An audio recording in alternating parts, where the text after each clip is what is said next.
Hi there, I am Carol, Crafty Grandma, and if you watched part one of the bench pillows for all seasons, I forgot to mute something. Hold on just a moment.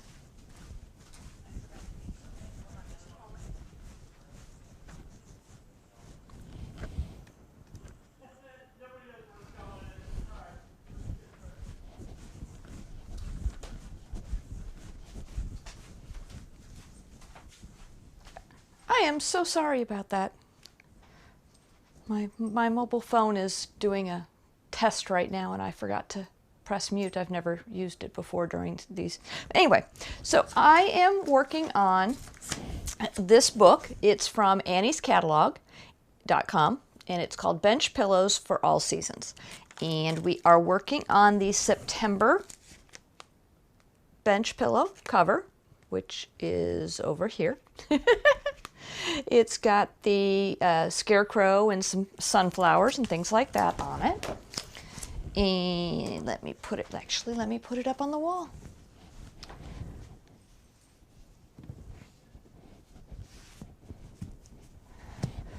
So this is how far we got on, oh, sorry, new camera. Trying new stuff. Got things all over the place. This is where we got to when we ended part one. It did end abruptly, and I do apologize for that. I had too many things going, and it seems that I blew a circuit, which I don't think is what's called doing anymore, but either way, power went out in the entire room, and since there was only about 15 minutes left for the scheduled video, I went ahead and decided I would wait until today to continue.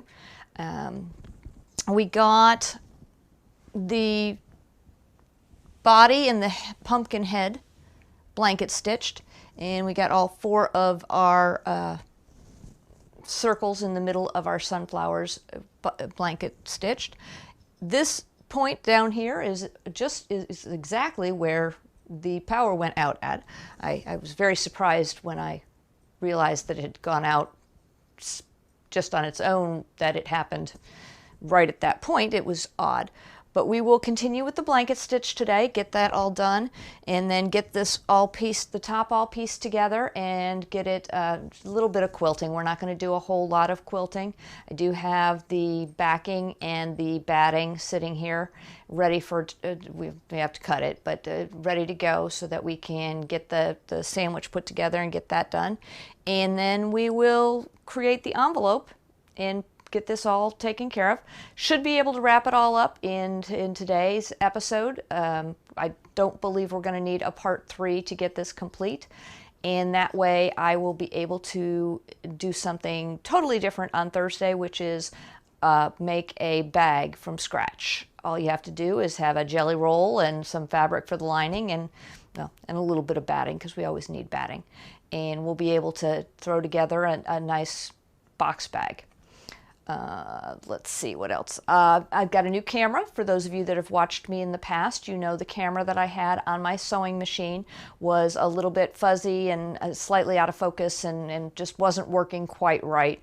So I've got some new cameras. Like I said, this one down here. I've got this one for doing some detail work. If I want to move it over here, it lets me move it right onto my table. So I can move it around, and we'll be able to get some better views of what I've been working on. And also, I'm going to add a new series. I'm going to start it on Friday. I'm going to start filming it on Friday, and then trying to edit it Friday afternoon and get them out over the weekends. So in addition to the live series, I am going to be looking into doing a smaller time frame, so a shorter video that includes some different tips and tricks from a group. I don't have the book up here. It's called Quilters Academy. Harriet Hargrave and Carrie Hargrave. You can purchase them on Amazon. I have the entire series. Actually, I have everything that has Harriet Hargrave's name on it. And then I also believe I have all of them, not only in a physical copy, but also in a Kindle copy. So I do enjoy their stuff. It makes me, I find them to be very, very informative. So I'm going to try something where I work through some of their stuff And my hair is really being funny today. Okay, well, that's going to be fun. All right, let's get back to our blanket stitch. See if we can get that taken care of. Let's see. Here is the new sewing machine camera. Look how clear that is. And I am going to be paying attention, hopefully, to my microphone today. I'm testing out battery length so I can see how long the batteries last out in the microphone. So I'm going to have to pay attention and make sure I look at it periodically throughout the show.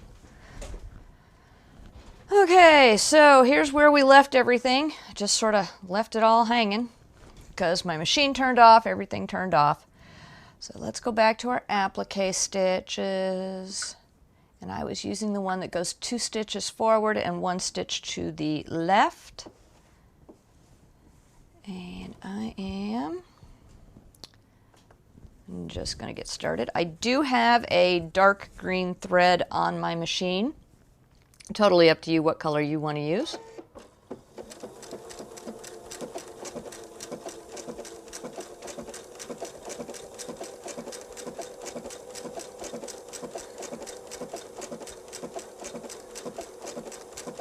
I debated on changing out the needle since the power went out and everything just sort of died, and I went, nope.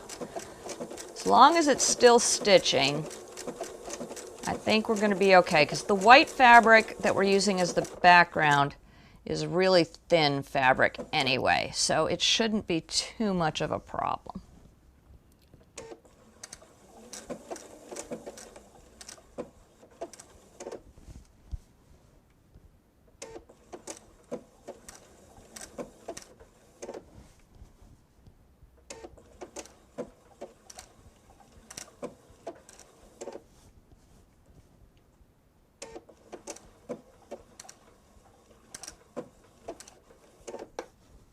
Okay, so that covered up the light. Well, it didn't seem to cause any problems for the new camera.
So,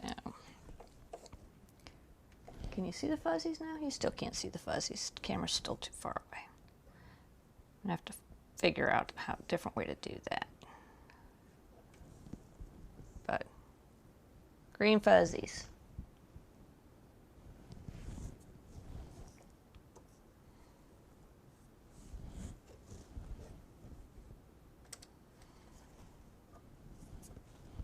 Okay. Trim the thread there.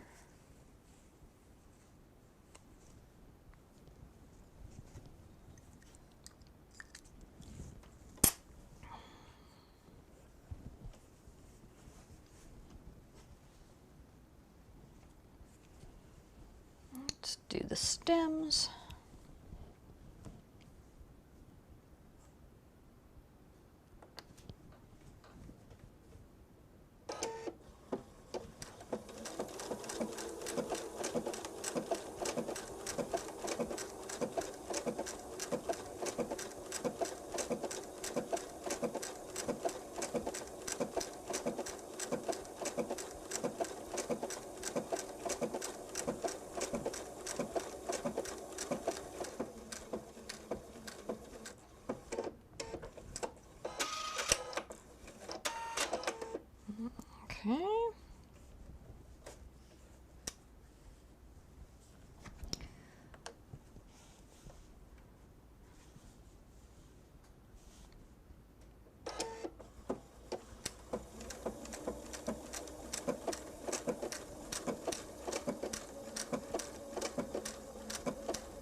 can zoom you in a little bit.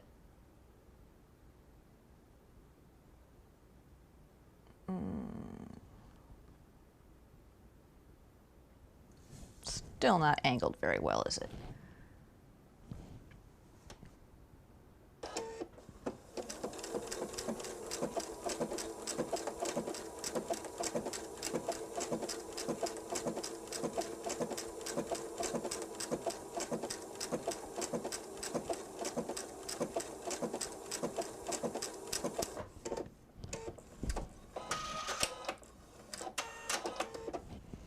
Okay, now I'm going to do like I did on this stem right here. I'm going to go back to the top after I trim off the threads here.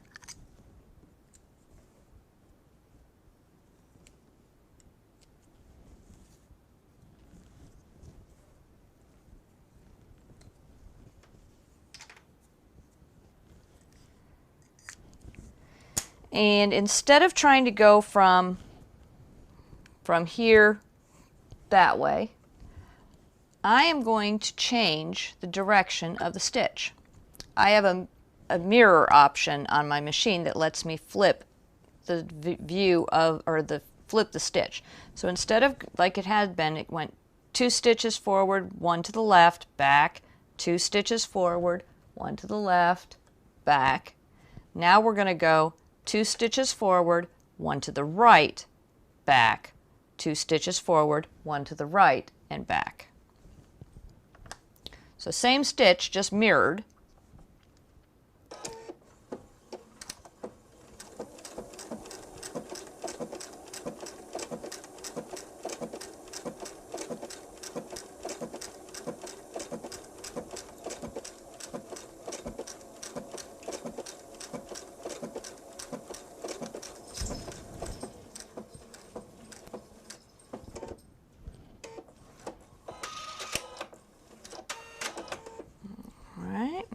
Skip and go to the leaf, go to the next section.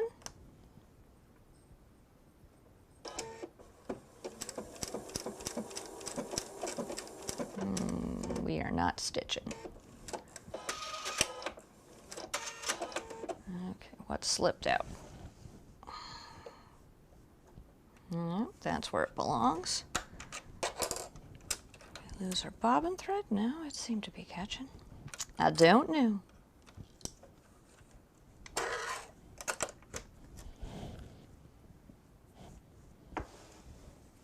Let's just try this again.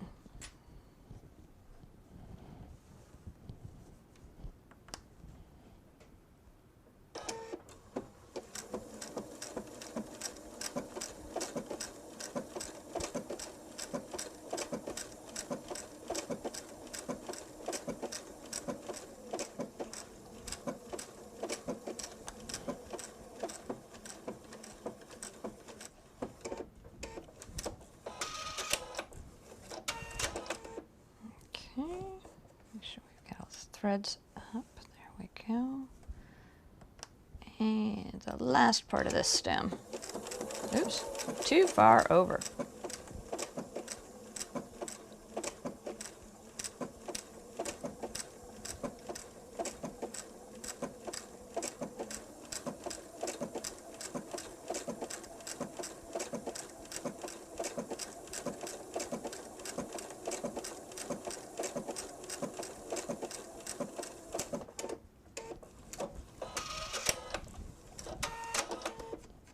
Alright, so now I'm going to do the grass tufts, I think is what they call them. And we're going to put the stitch back so that it goes 2 down and to the left. And we're going to turn this all the way around and start at the bottom.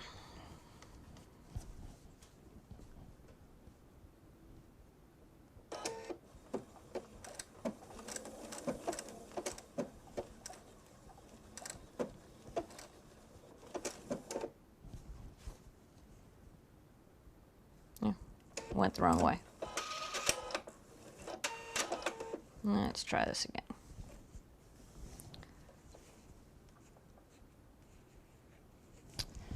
seam ripper.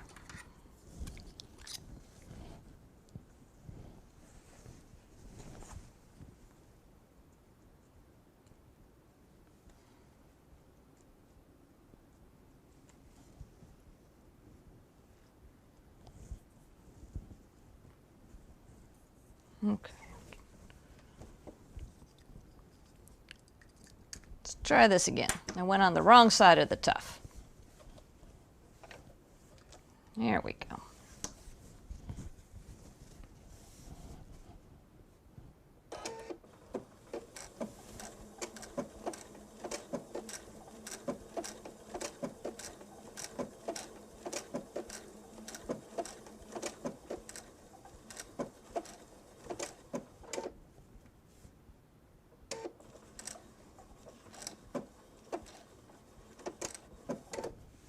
And these two tufts are really close together. Are we out of focus?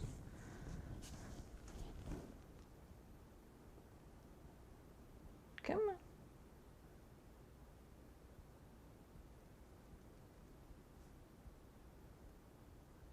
There we go. These two tufts are really close together, so I'm going to take my time.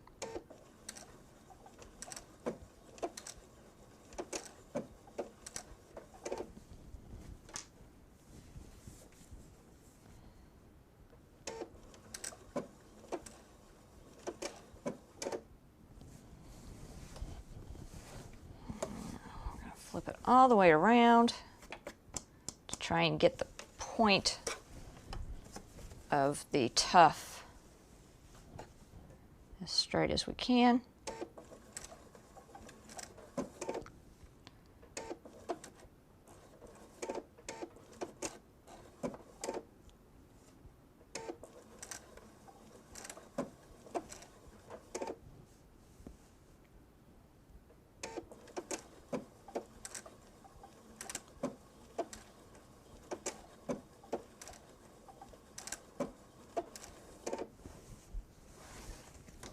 Too far in. Let's see.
Okay, so we got that tuft done.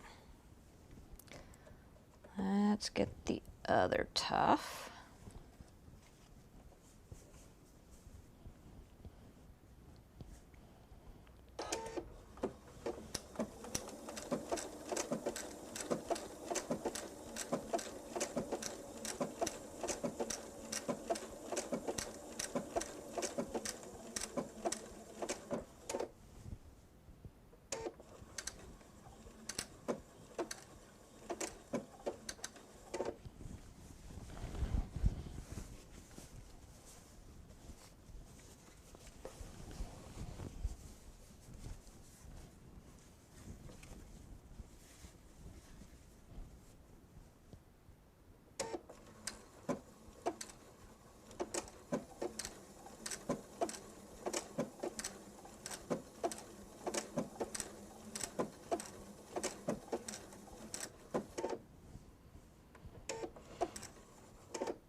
Round and round we go.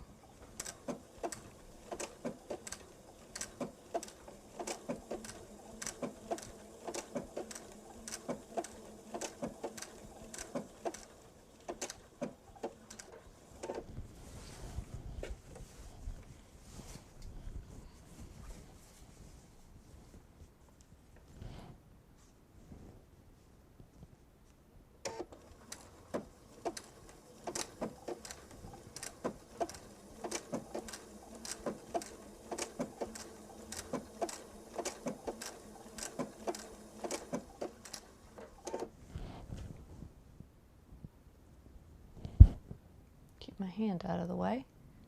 I think it's looking okay. Let's see, can I get you a little further out?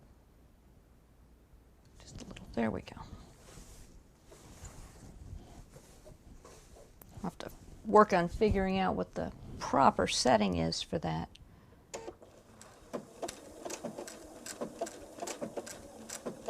Now that we have a clear shot, you can actually see the sewing. Okay, so now we're back to this spot where we've got the two tufts right next to each other. And actually it looks like this one moved slightly, because they're almost right on top of each other at this point.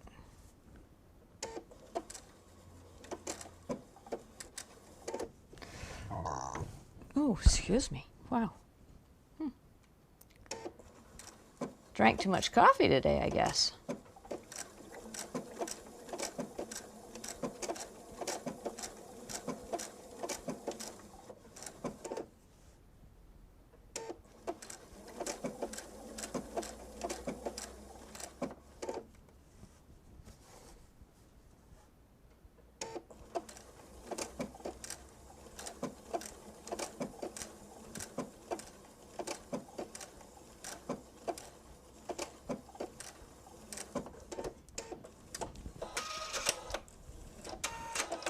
Okay, got the tufts done.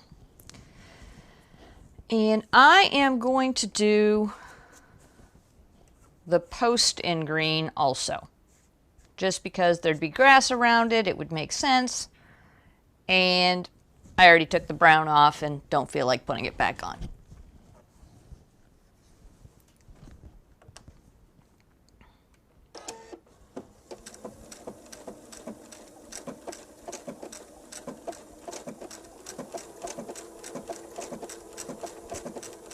You're probably screaming at whatever screen you were looking at when you watched me do it, going, "No, you're not done with the brown yet."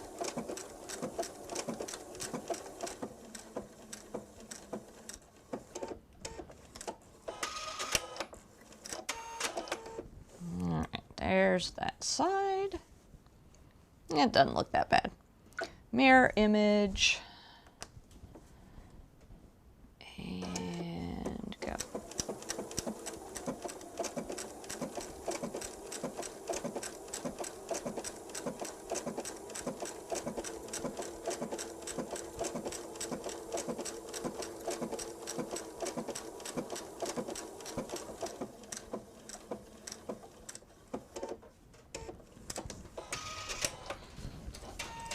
Wonderful. Okay. Check, make sure I still have a microphone. I still have a microphone. All right. Let's go over and do these leaves.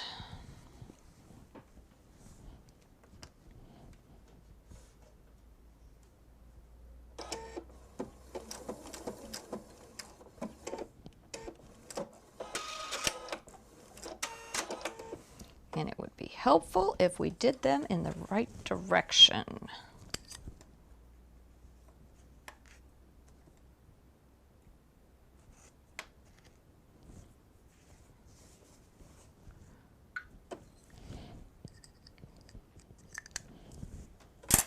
Hey, I caught it before we got too far along this time.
last leaf. Come on. There we go.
Leaf done. Woohoo! 2 stems to go, and then the part that I think is going to be the most annoying, which is getting around all of the little circles on the sunflowers. Oh, well, and I've got the, you can't see them, the straw, finger, hand, whatever to do yet too.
Green fuzz.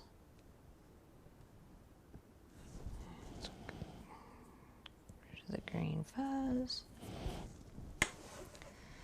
All right, right back to the top, mirror image the stitch.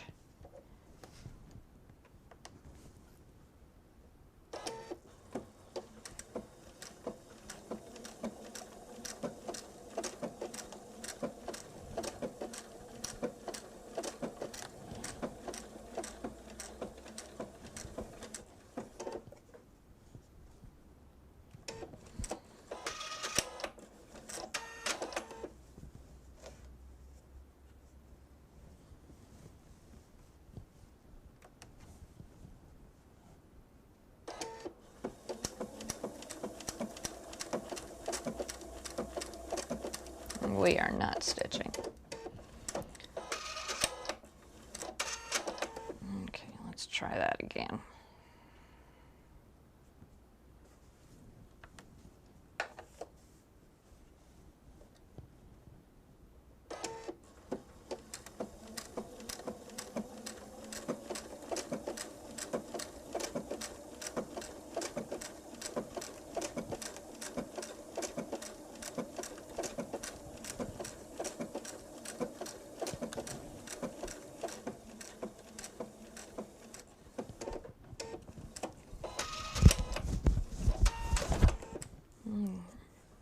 Stem down here.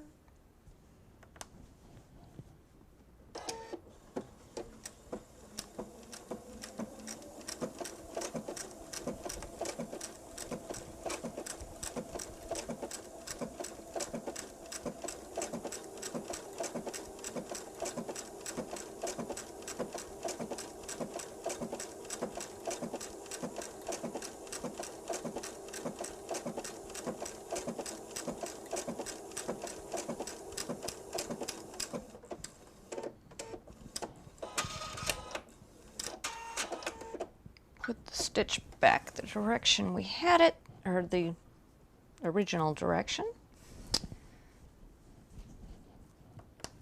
And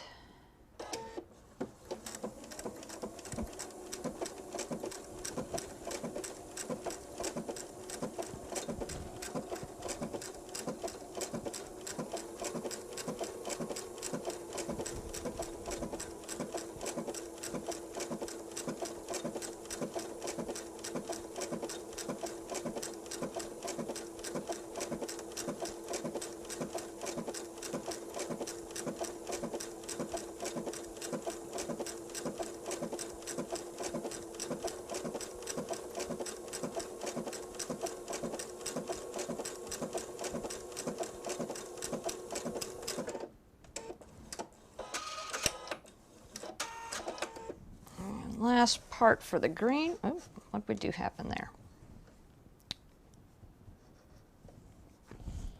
Something got caught. One of the fuzzies get in there? No, it's just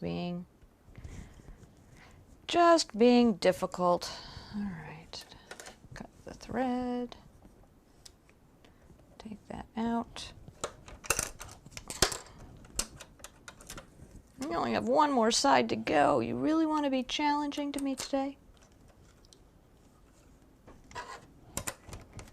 There we go.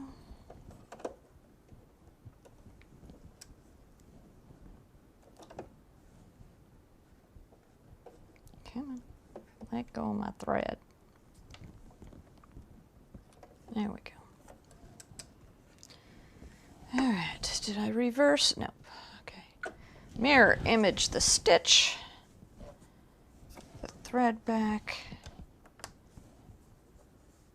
out of the way.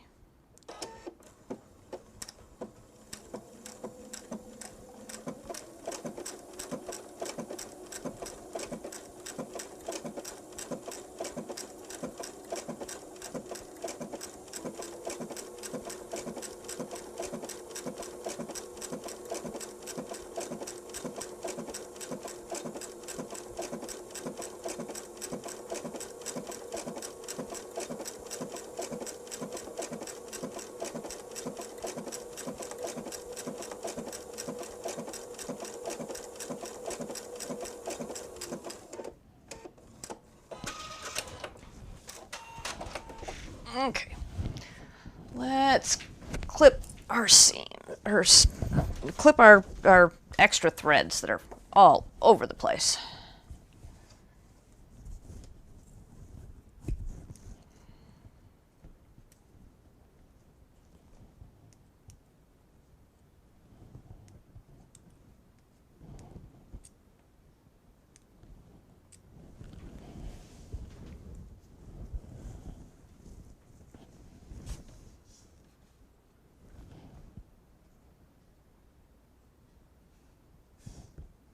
Nope, that's not what I wanted to do.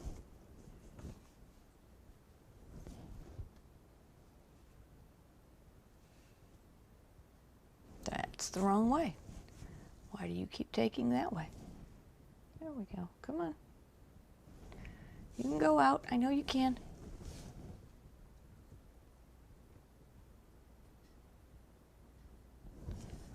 Oh, maybe not.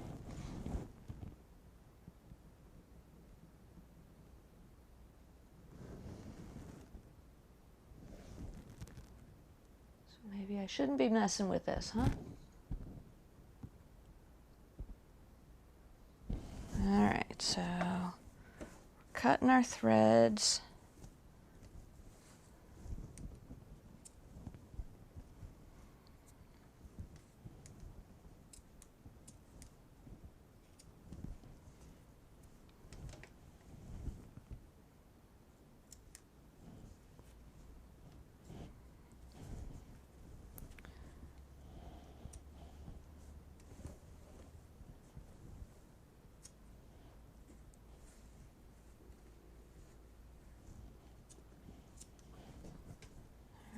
Go.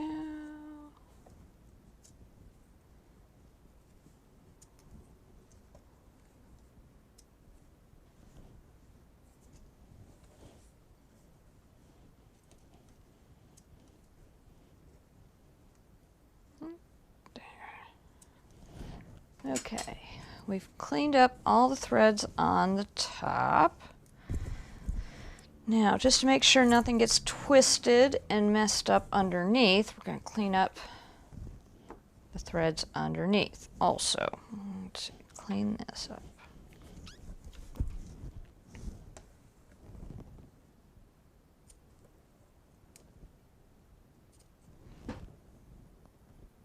Now, your machine may not cause nearly as much of a mess as mine does. Mine does this because I use that automatic thread cutter, and every time I use it, it gives me two little tails underneath here.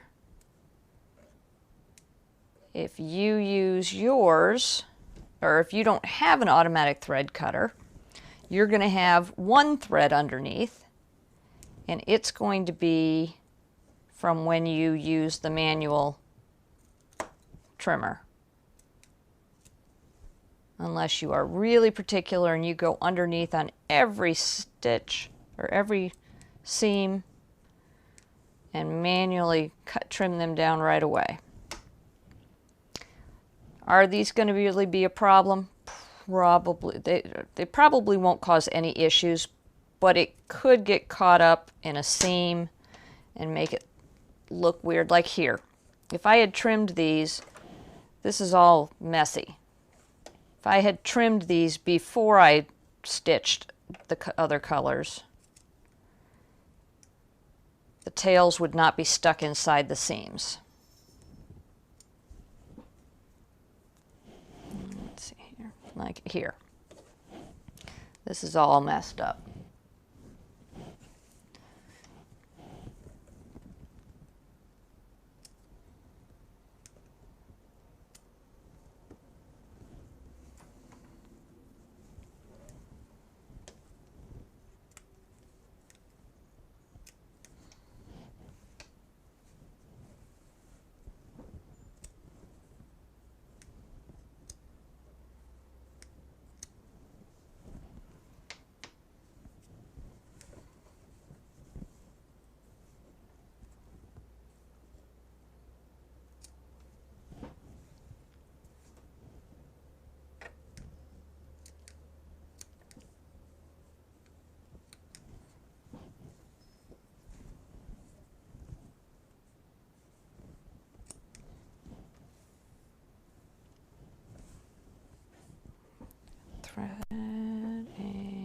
these last tails. All right. We now have a clean slate.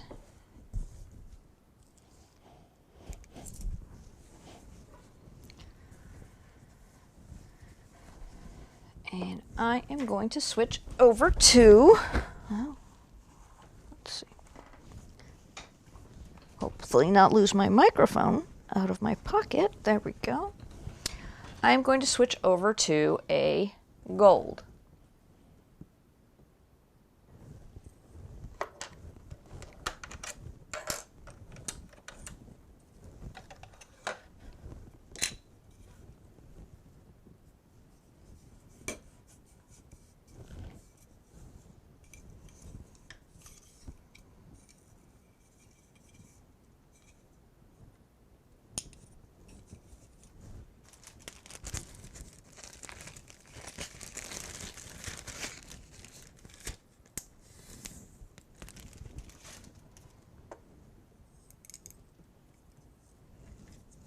Now this cap is too big for this spool.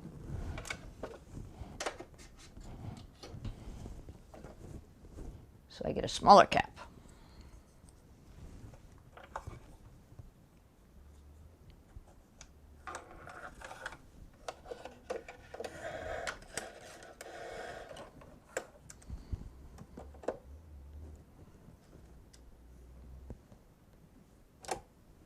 Oops, missed.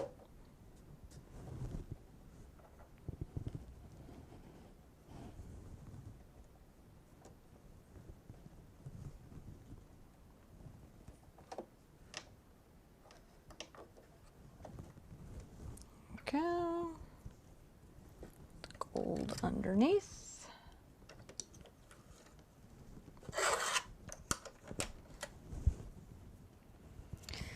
I am going to start with our straw fingers.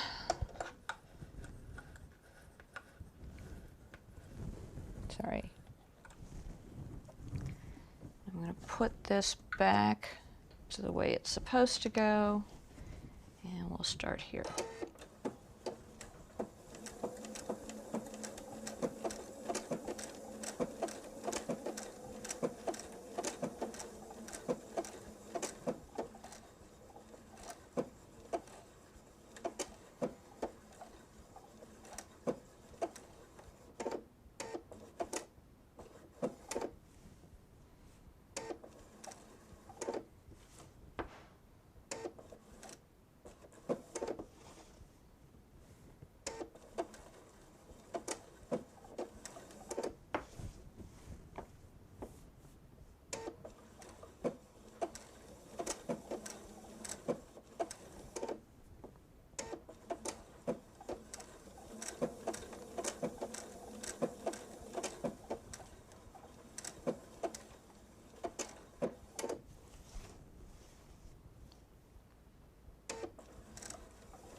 Okay, we got one hand done.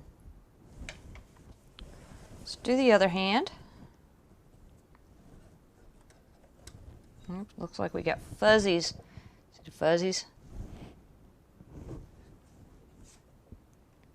Fuzzies on our needle again.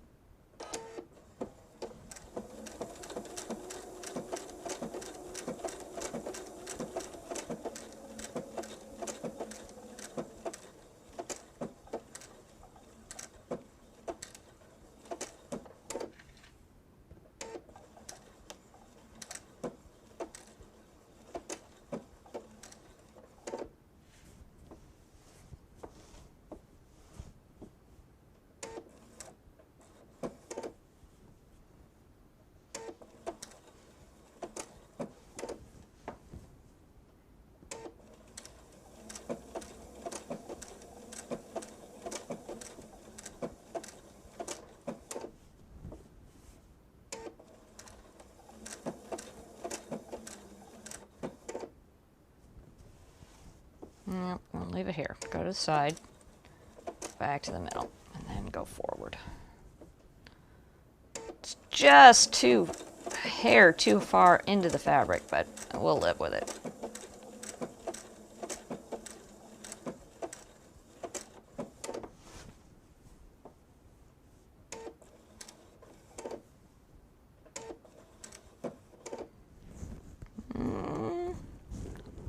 Fingers trying to stick out. There we go.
Okay, now we're going to start on the sunflowers.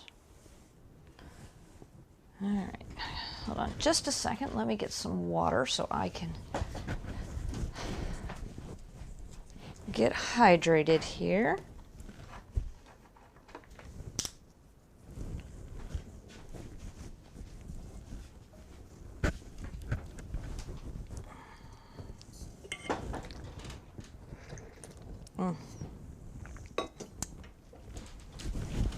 Check on my microphone. We're still green. Okay.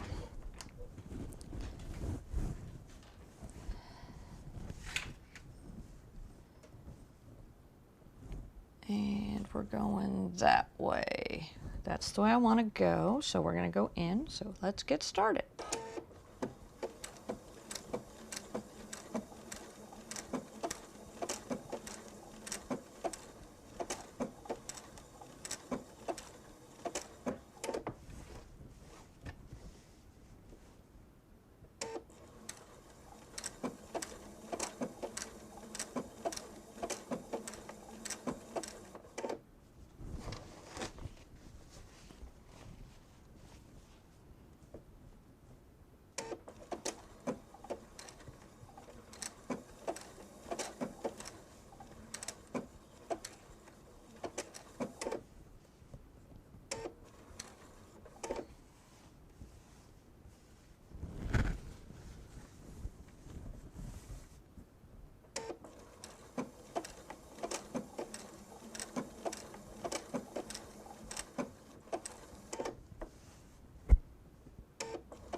One sunflower down, 3 more to go.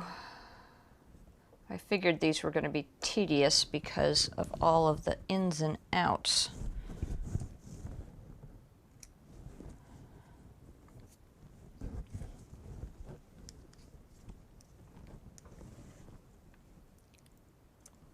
Thread decided it wanted to try and escape. There we go.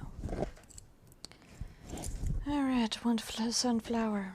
So sunflower.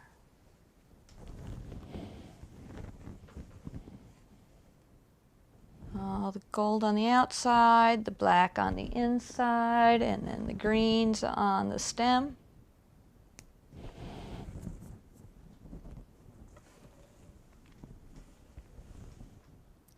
And we're going that way.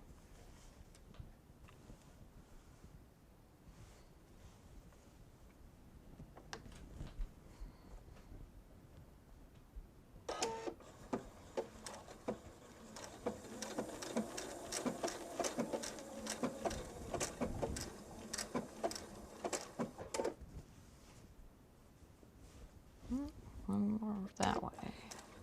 And we're going to go this way.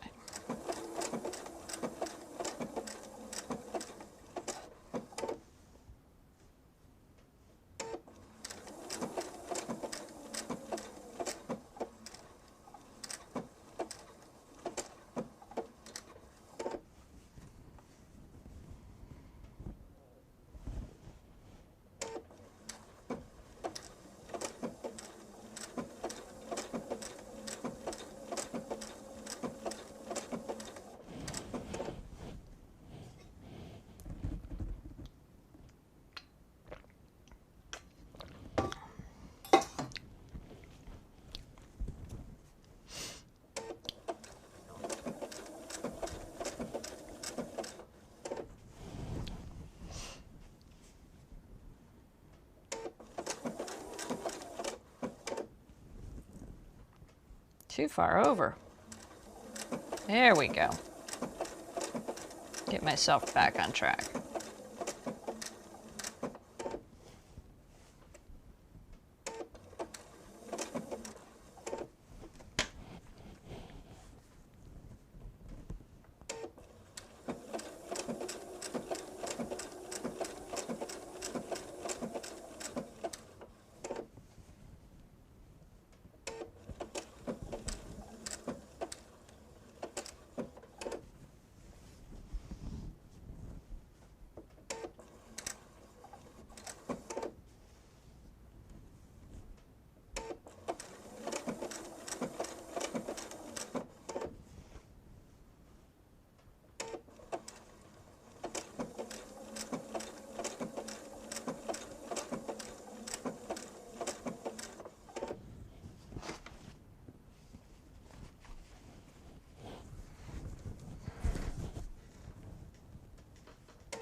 Too far out again.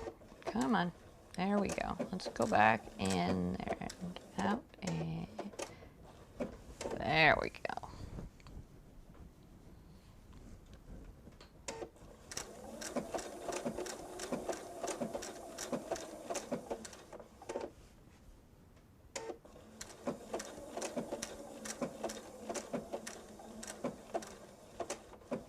What's funny is when I was cutting out all these petals, I knew they were going to be a pain to blanket stitch. I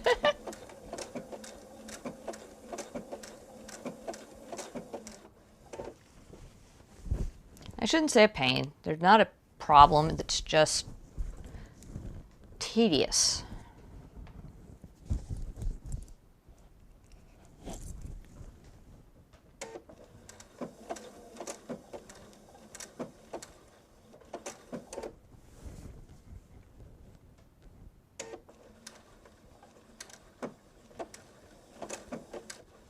Oops. Oops. There we go. One over.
can't see. Yeah, you can see it a little bit. A little bit of a string hanging out there. Didn't get it all clipped off. Okay, turn on the leaf. Not leaf. Petal. Petal. That's what they're called. Petals.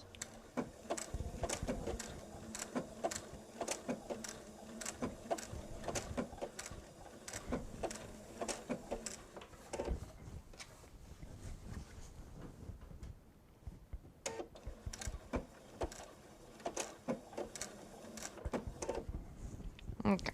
Now, can you see? You can't quite see. So supposedly the Steam-A-Seam 2, you don't have to stitch around, but this fabric was not going to stay down. It would have eventually pulled off of here if it wasn't for the fact that I'm doing this blanket stitch. And I can tell that because it tried to get caught up in the presser foot.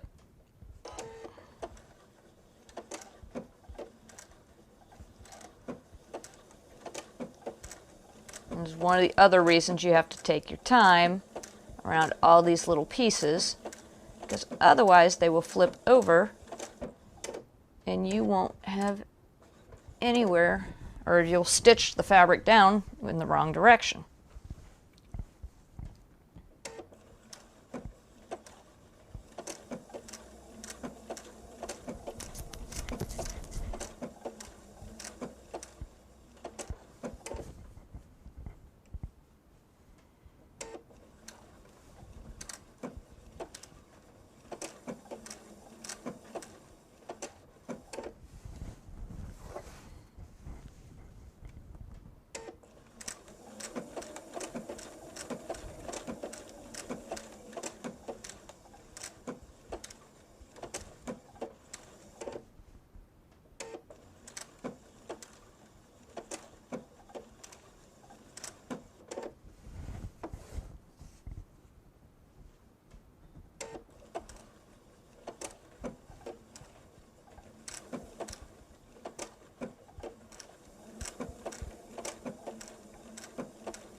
Oh, 2 sunflowers down, 2 to go.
Alright, welcome back. Sorry about that. But I have determined that batteries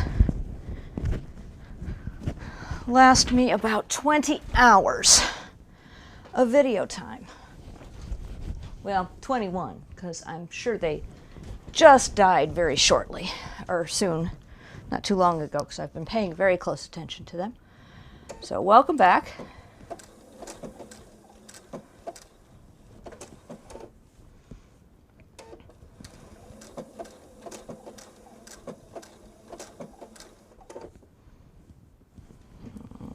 Let's see.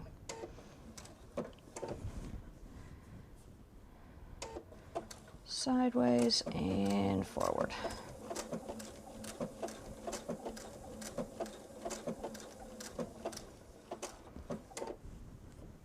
Not 20 hours. Batteries last me 16 hours. 4 shows. 4 4-hour shows.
I hear a kitty cat. Which kitty cat? Hey, Talia. What you doing?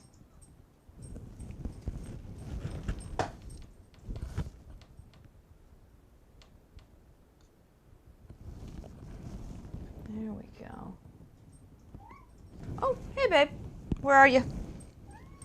Hi, sweetie. Hi, sweetie.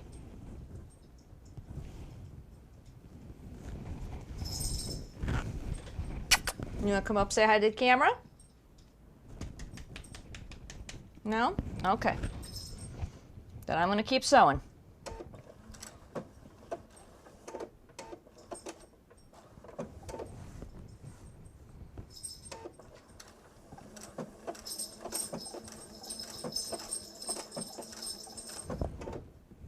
You got an itch?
What you getting into? Nothing? Okay. You just walking around?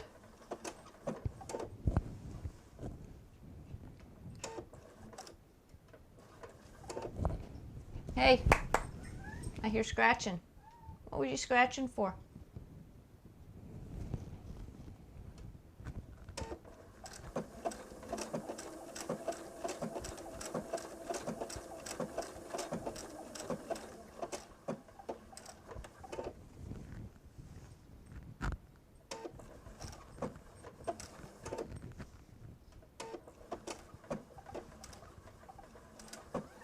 Yes, darling.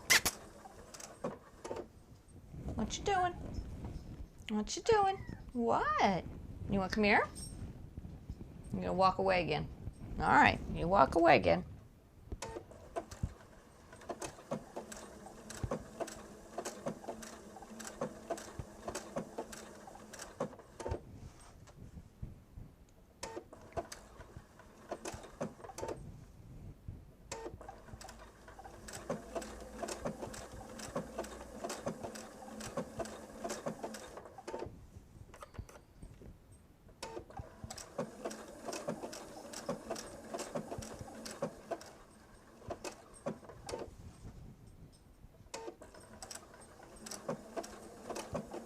I tell ya.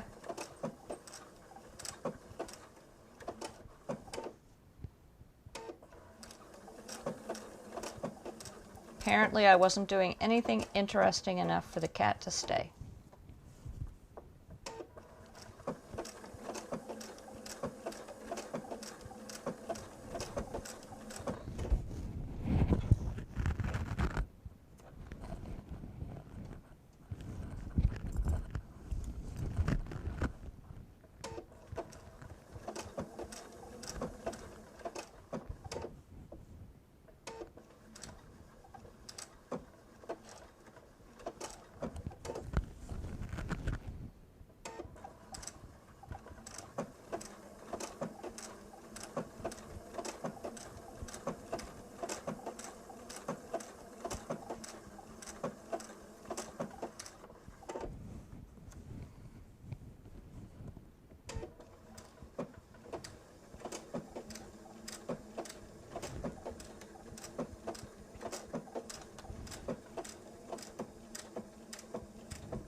All right.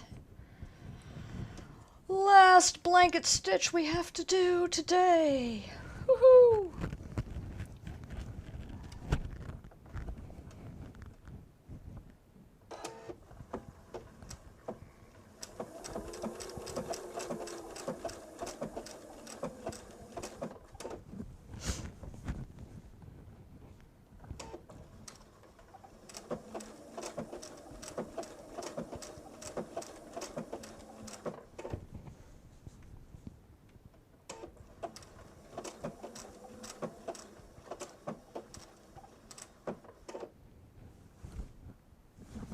No, I gotta go to the side first. And then go there. Went too far in.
Alrighty, finally, we are done with our blanket stitch. Alright, let's see here. Let's get back to that camera and let's see what we can do. Move my watch out of the way. Let's move this camera a little bit out of the way over here. Let's see. Can you do anything over there? Yeah, that's not bad. Let's trim up our little threads. What threads do we have on top still? There. Looks like I got the rest of them. And back. Here. Let's do this. There we go. Test out our new camera. So I've got some threads, little threads here. Down here.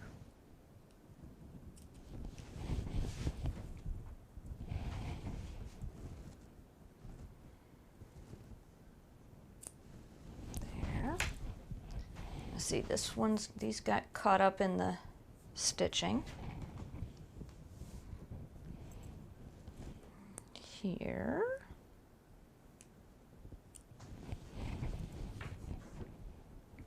Now, how did I miss that? Missed a couple of big black threads in the middle of the circle there. And then this one, and I think that is it. Everything else is tight, caught up somewhere, messed up. There we go. Yep. Everything's there. Let's go with it, back to there, and we're gonna hang it up. Oops, didn't want to stay. What's on our wall here? I don't know what that was. Smooth it all out, and look at that. We have completed another milestone. So it does show, now it says B stitch. Where does it say to sew? So the borders, quilt curvy lines around the pumpkin, and vein lines in the leaves using green thread. All right, so it's not until we get to the quilting part. I was wondering where it was going to come in at, because they do show on here that the leaves have veins in them, and there is a curvy Q stitch around the pumpkin head. So that's going to be not until we get to the quilting part of it. All right, the applique blanket stitch. Sew the B strip to the bottom of the appliqued A rectangle. Well, that's easy enough. All we have to do is put the two together. All right.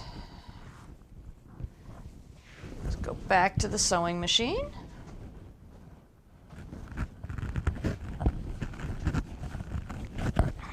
Let me think here. I do not want to waste this gold thread with general stitching.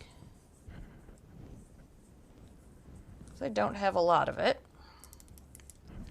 I'm going to move it off to the side.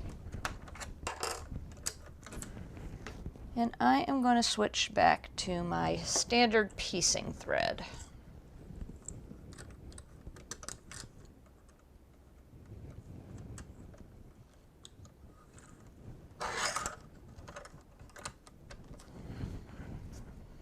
Get the fuzzies off my needle. All right, there we go. I'm going to need my regular thread cover.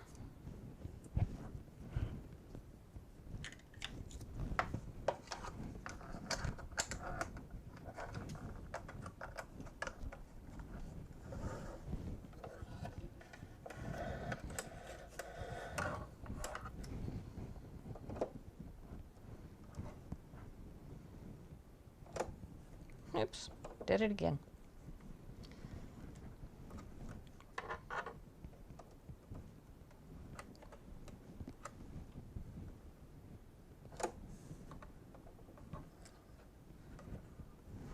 Way too much thread there.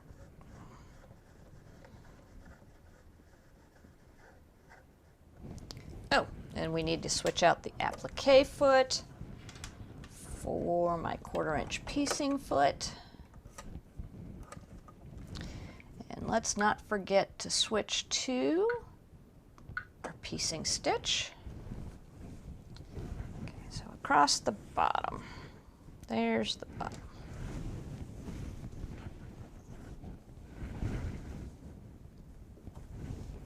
You want to square it up.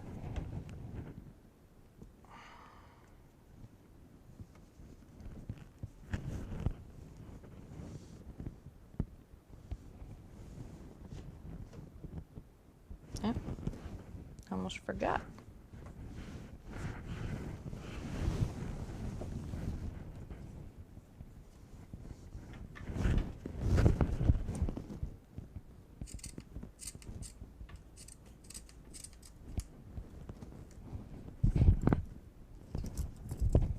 Square it up again. All right, you get started. Excellent. And then you need to get squared up again.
Excellent.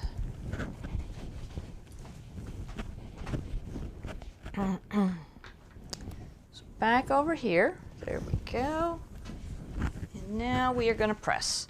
And I am going to press towards the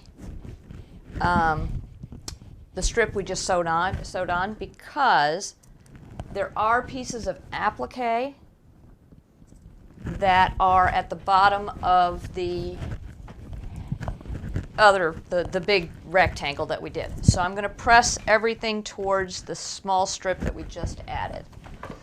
And this should probably be cold. It is. My iron is one of those where once it's been turned upright for too long, it cools down. So let's get it warming up. Oh, I need to get this out of the way. There we go. Now that I know I have fresh batteries, we're good.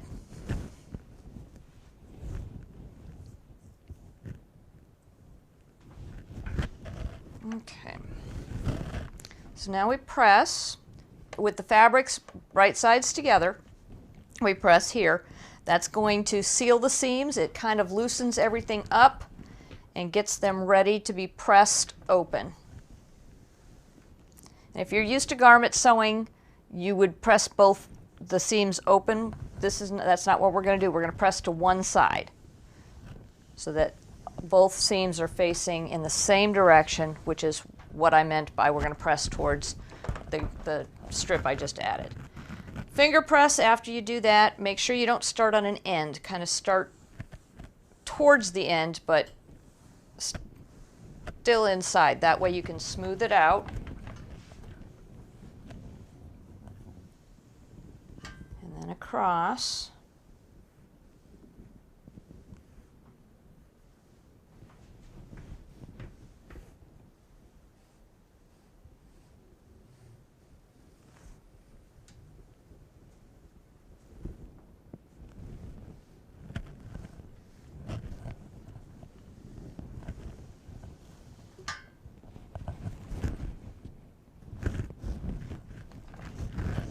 And then I like to use, I'm using Best Press right now, but I like to use a starch or a stabilizer or something on my seam that I just did.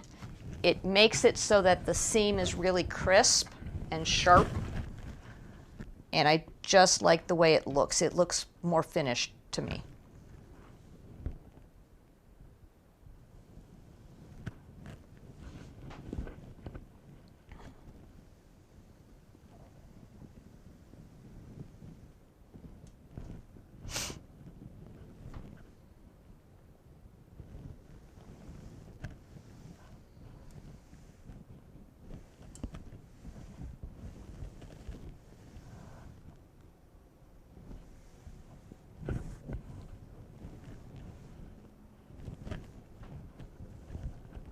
I don't have school-aged children, and I just got confused because I saw a school bus drive by, and it's only, in my world, it is 1:45.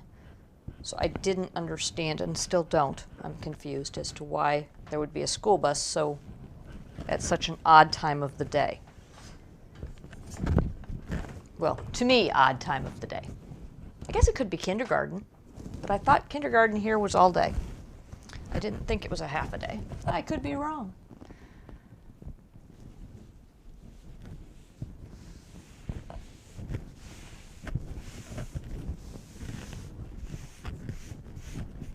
Okay, let's step aside, get this out of the way, see how we turned out. I like it. It's not bad, considering. And the really light white, the bright white, it still looks kind of fallish. I think it would have looked more fall if I had had something in an off-white color and not just the muslin, because the muslin I don't think would have looked right. I think that would have just looked tacky. So I'm not certain what else I could have used.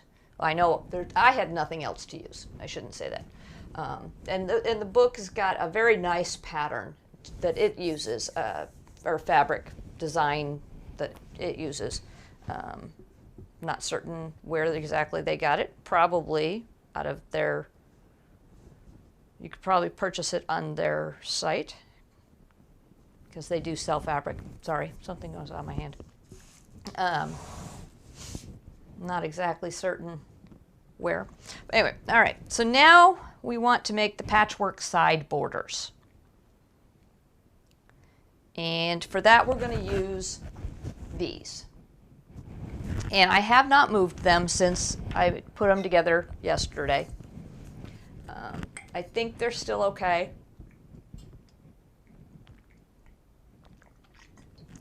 I'm not seeing any real problem with them as they are.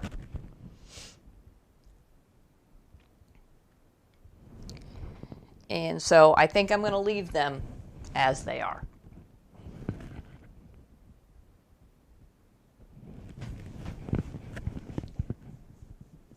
And I'm going to do them together. We're going to do a little chain piecing and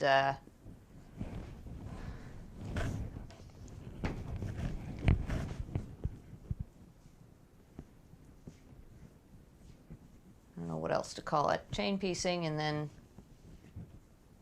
just work them together. Back over to the machine. So since we are not going to be crossing any seams at any point in time, we can sew and all the seams at once, excuse me, and then press them all once we get over to the iron. So we still got the 1/4 inch foot here. This is stack A, this is stack B. I may have to move these at some point in time. The top one and the second one go together.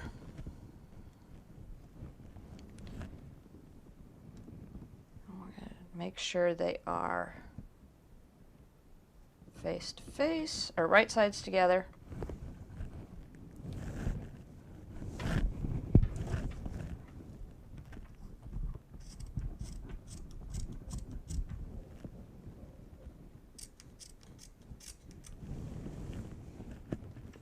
Little piece of feeder fabric to get us started. Okay. So we're going to need more of those. Let's get a bigger pair of scissors and actually cut a bunch of them.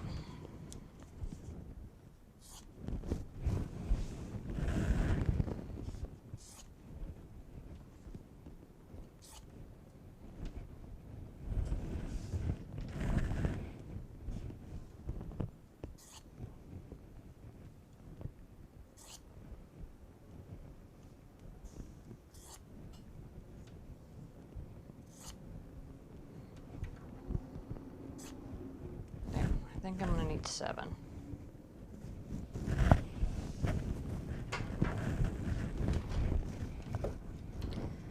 And we'll do these 2.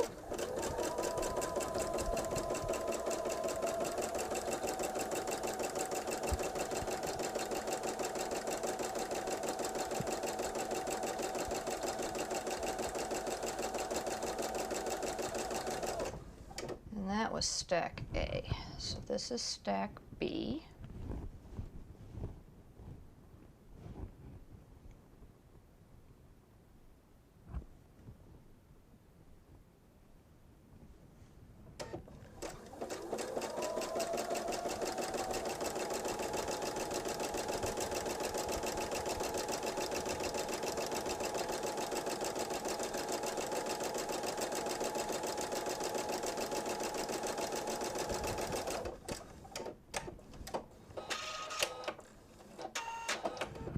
And I probably sewed those backwards, so now we're going to do B to A. All right. So B, feeder fabric.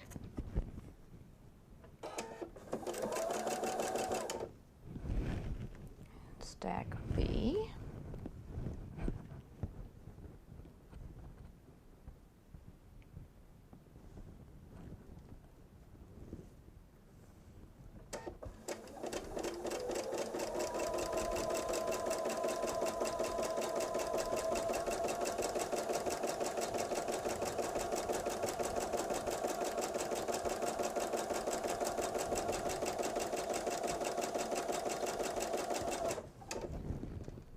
Stack A.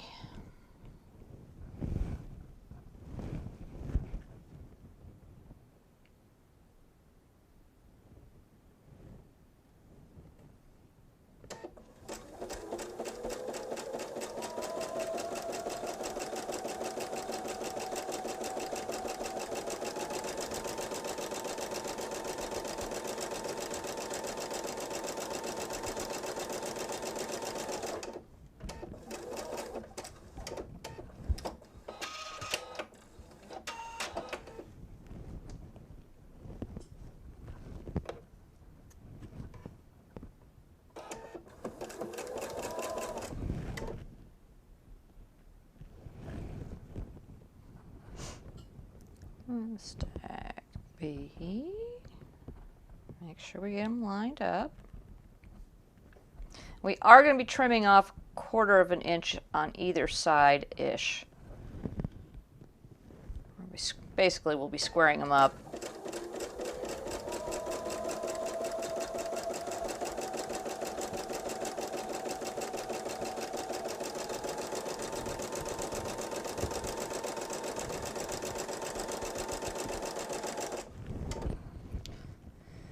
And stack A.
Come on, you can line up. I know you can.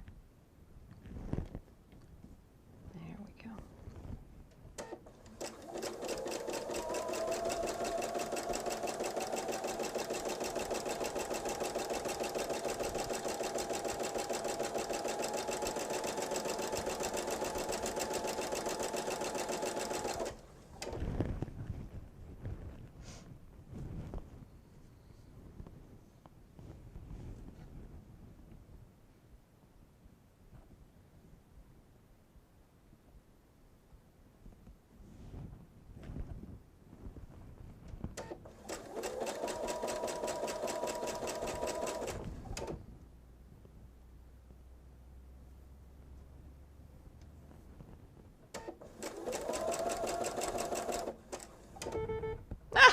Really?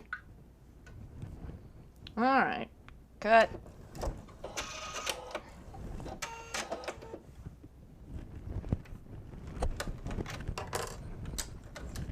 Yeah, I might have been able to make it to the end. Oh well. Let's reload the bobbin.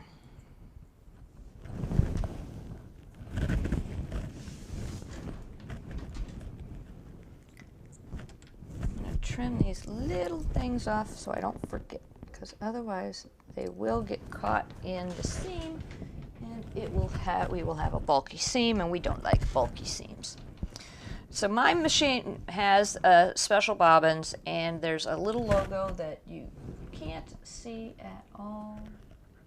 Nope, even up close, on the top of my bobbin.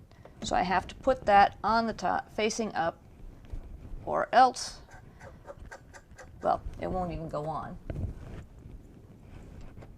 It doesn't even go on upside down. So,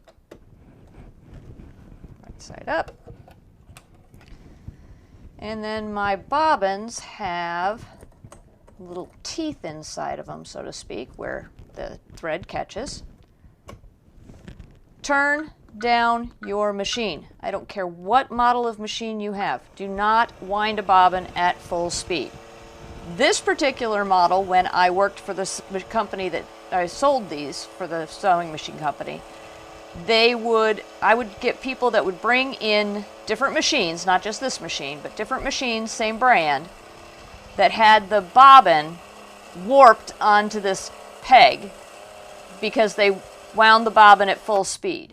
And winding the bobbin at full speed makes your it just gets too hot. And similar things happen on other models of machines. So whatever you do, just turn down your speed, or don't push your foot pedal too hard when you're winding your bobbin, because it's just going to cause you heartache in the end. You don't need to be in that much, in that much of a hurry that you can't wind your bobbin. It's no big deal. We all have to do it at some point in time.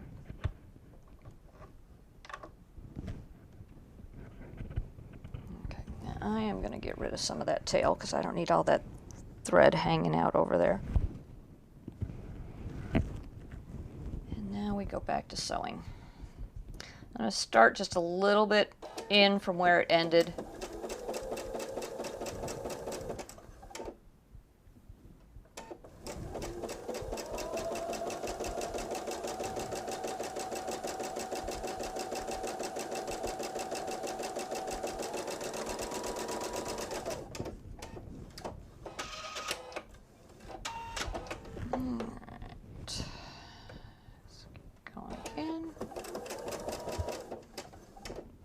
Sewing, right?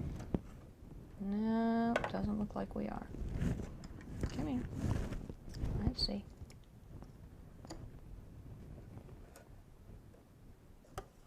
Nope, we're not sewing.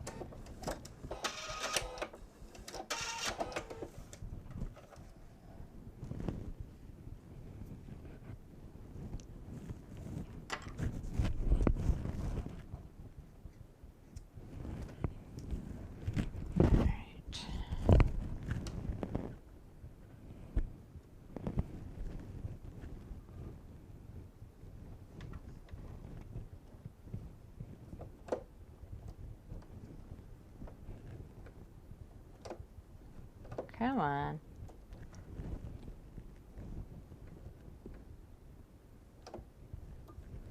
Alright, I got way too much thread here. It's messing with my brain.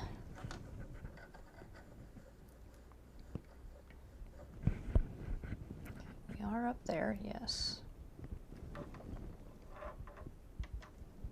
We are now in there, good. Catch the, no, we didn't catch the needle. Catch the needle. There we go. The hook, I should say, not the needle. Get rid of all this extra.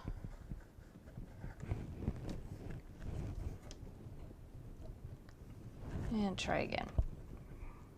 Can we catch the bobbin thread this time?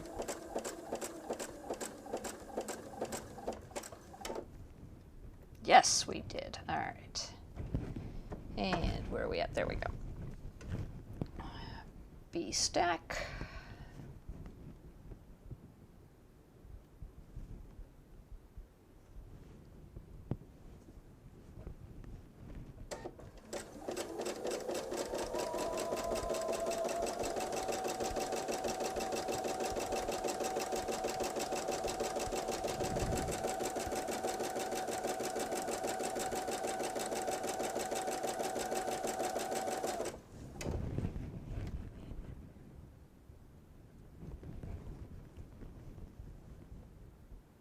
And the A stack.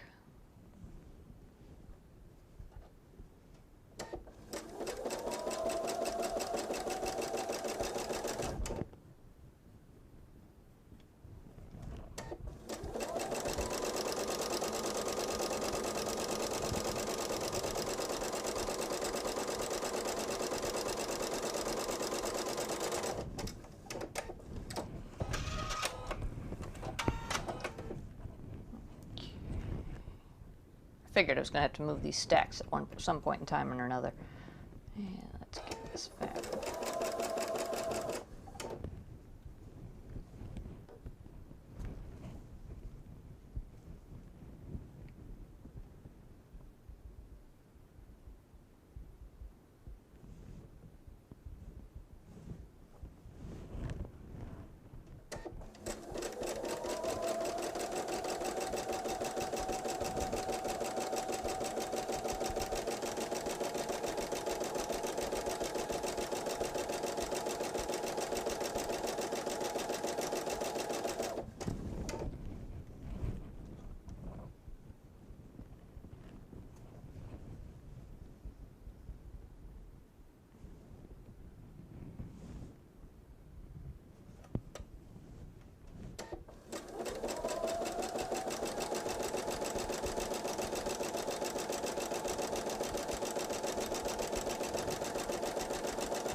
Oh yeah, I was sewing 8 pieces together, so I had 7 seams, so I only needed 6 more because I already had the first one done when I started it, so duh.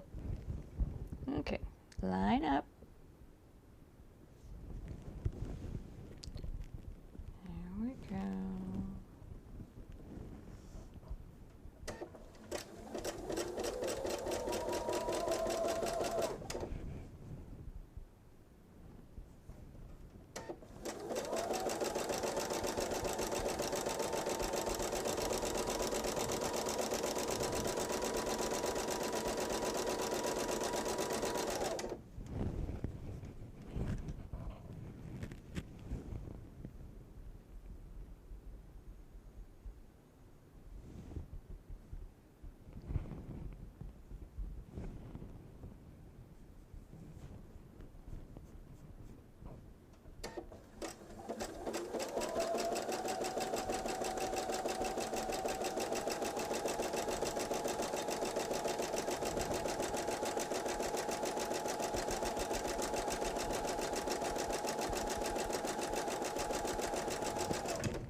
Alrighty, let's see how these came out.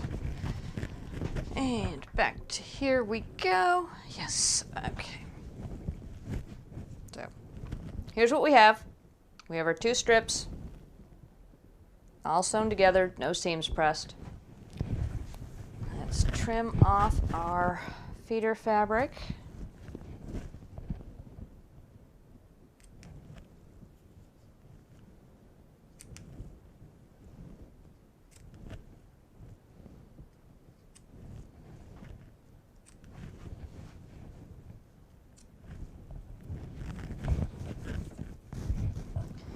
And our tails.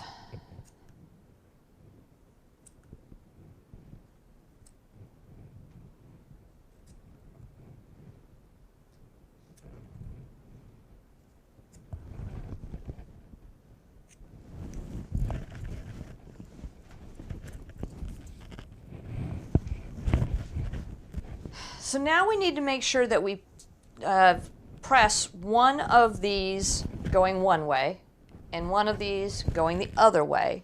That way we can join them up, nest our seams, all will be right with the world.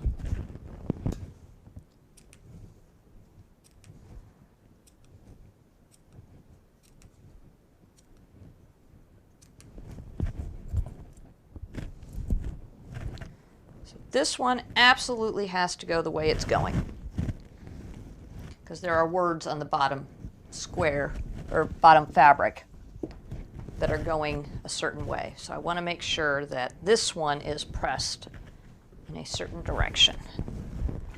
So let's do this one first.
Hey, while we're doing this, let's try something new.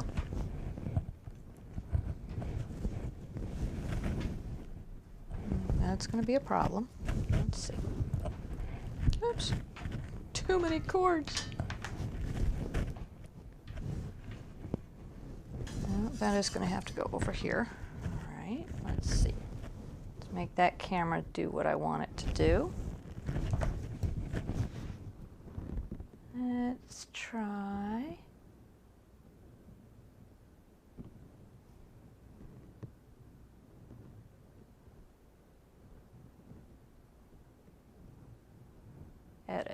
There we go. Put this, and put this in there.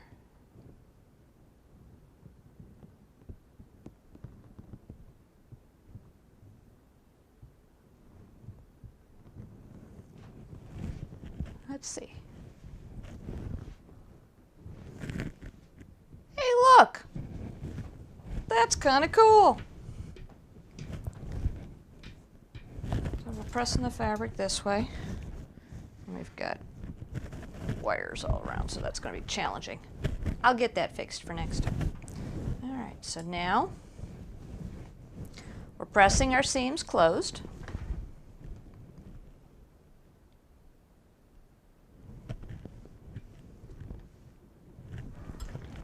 Finger press open.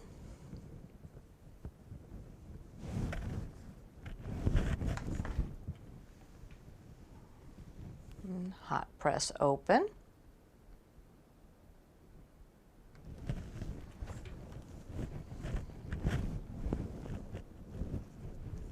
And we're working our way down the entire strip.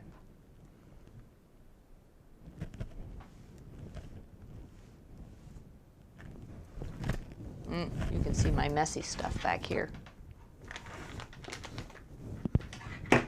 Yeah, I guess it doesn't matter. You've already seen the watch. You know it's charging. All right, so there we go. What if we turn it this way a little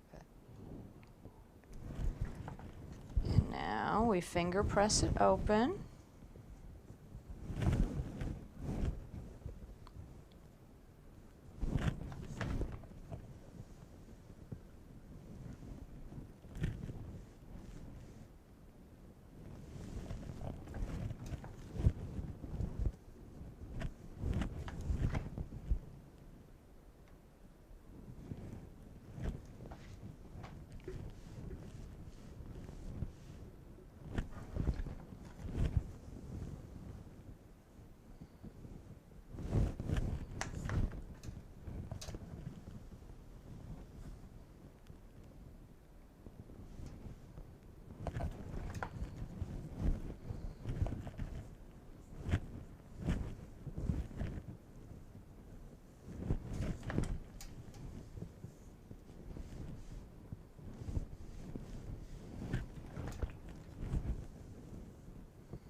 To the side. Now we have all of our seams facing the same way.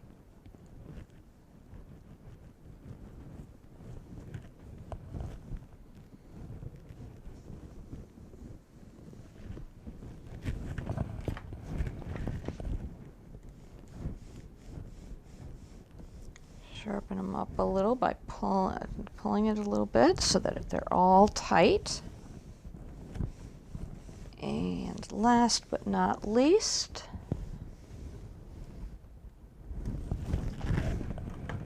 take our best press and make sure we get all the seams. Just a little rain, not anything major. And again, now we're going to press and we're going to work our way down.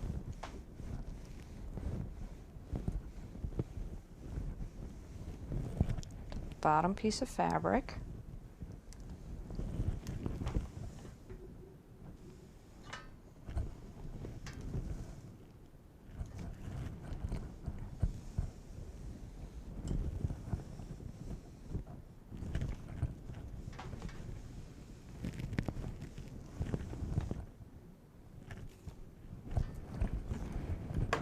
Okay, hang this on the wall.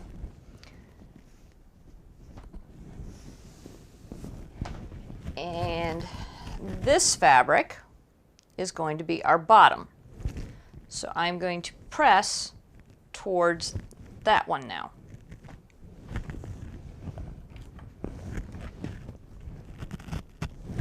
that right? Yes. No. I'm pressing them. Nope. Doing it this way.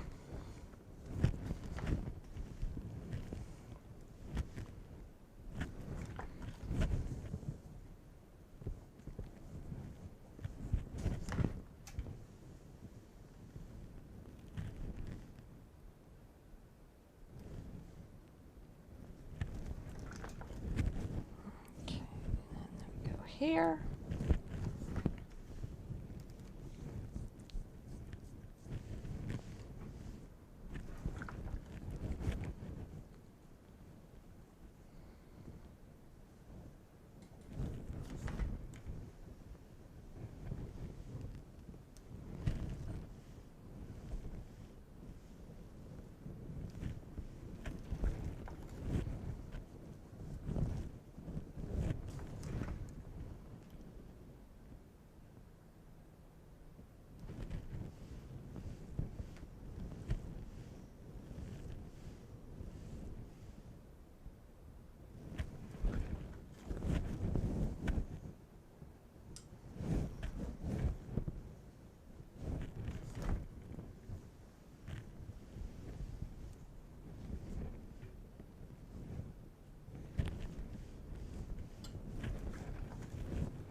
Let's see here.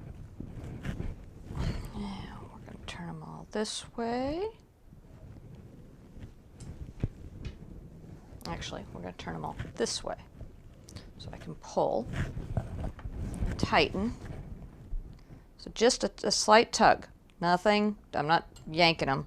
Just a slight tug so that all of the seams are sharp.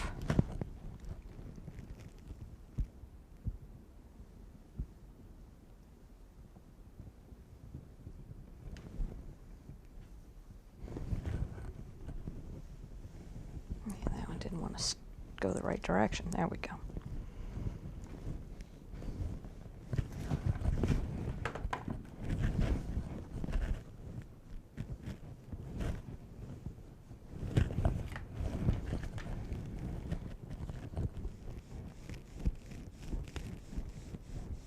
I was right the first time. I was supposed to do it this way, not the other way.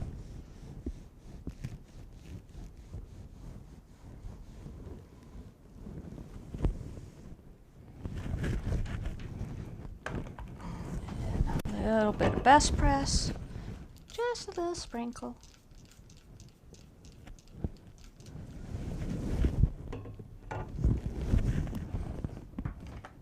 Got a little bit on my tablet there. Oops.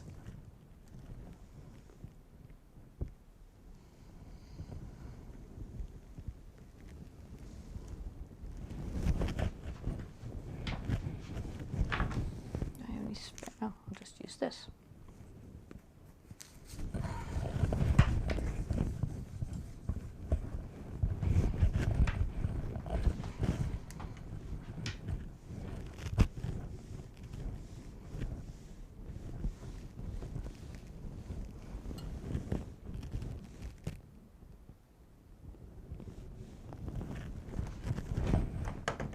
All right, now we're not going to sew these together just yet, but I want to show you what I've been talking about all this time. The seams, the seam here, here we go, this one, is facing up. This seam is facing down. Therefore, if I join them together, they're going to butt together. And like I keep saying, I've got a sharp seam where the fold is really sharp. It's tight. And this one goes the other way. So they butt up together. And now you've got a nice square area. Okay. Let's see. Now the book tells me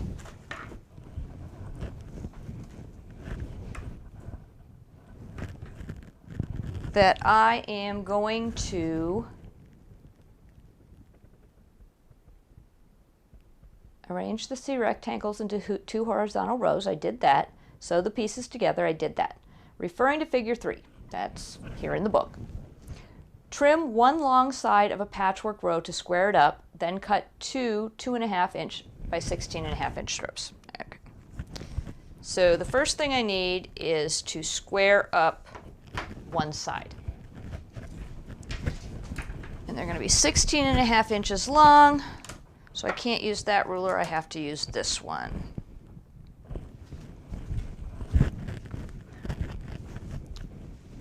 So this ruler is 6 by 24.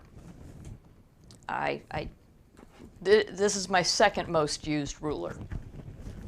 Let me get this out of the way, because that's just going to drive me crazy. Even though we're going to need it again in just a few minutes, just doing it while I'm trying to cut, use the rotary cutter is going to be troublesome. Speaking of the rotary cutter, where did we go? There it is. So to square it up, I'm going to move my book out of the way.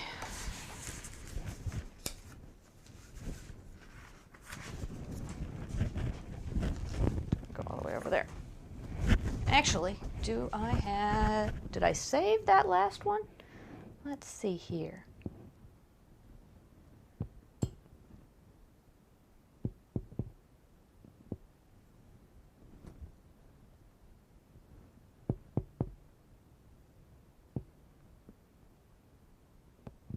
Okay, so now you see me in the little square. Actually, let's put me, no, you don't see me yet because I haven't changed it yet. Oops. All right, edit. Move that up there. Get that a little bit bigger. Save. Close. There we go.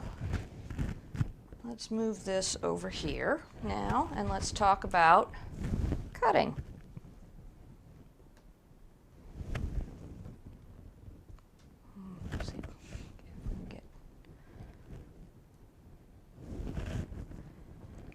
So what we need to do, nope, I don't like it on that side. Let's try it over here. See if that works any better. Nope. Yeah, maybe. So we're going to line up our line on our ruler with a seam. And we should be able to do that in multiple places. And make sure that we have the ruler straight with a seam. And now these pieces were 2.5 inches wide when we started. So they should be 2 inches wide Now, you'll see we got it. We'll go from 11, 12, 13. And we're lined up on, almost on the 11 and the 13. It looks like I've got a bit of a small 1/4 inch problem. That's unusual. Usually I have a fat 1/4 inch. And we're going to make sure that we're lined up, and we're going to trim off one side of this. So this is the side we're going to trim off.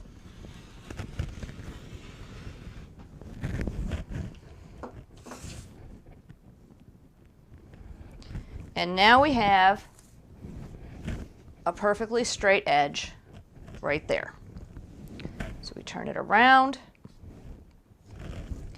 and we're going to cut a 2.5 inch strip. And I'm not just going to line up my 2.5 inches here. You've got 1 inch, 2 inch, and a 1/2 inch.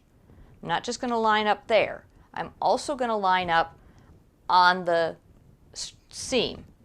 So pick a seam, any seam, line yourself up, and line yourself up so you're sure you're square to the fabric. And now we're going to have a square strip, for lack of a better word.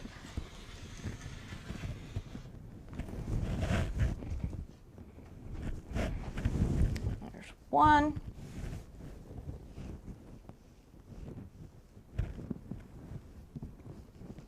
That's not going to work. That's going to need to go on that side. And I'll explain that in a minute. And now another one, another 2.5 inches. And again, lining up on a seam, making sure we are straight and square.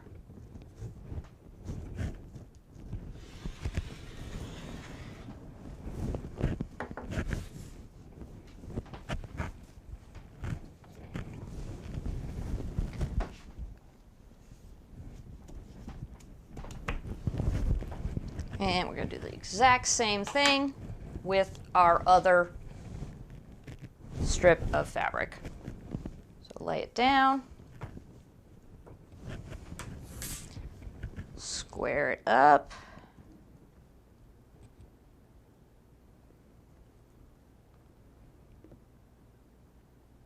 and I do like to use a line somewhere more in the middle as opposed to at the top, or sorry, top or the bottom. I don't know why. It just makes me happy. I do things like that sometimes, and I don't know completely why. It may have been that I read it somewhere at some point in time. I have no idea.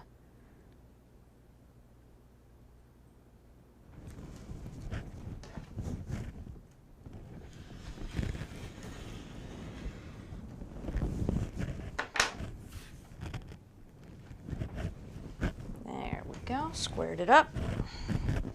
Now we need two 2.5 inch strips.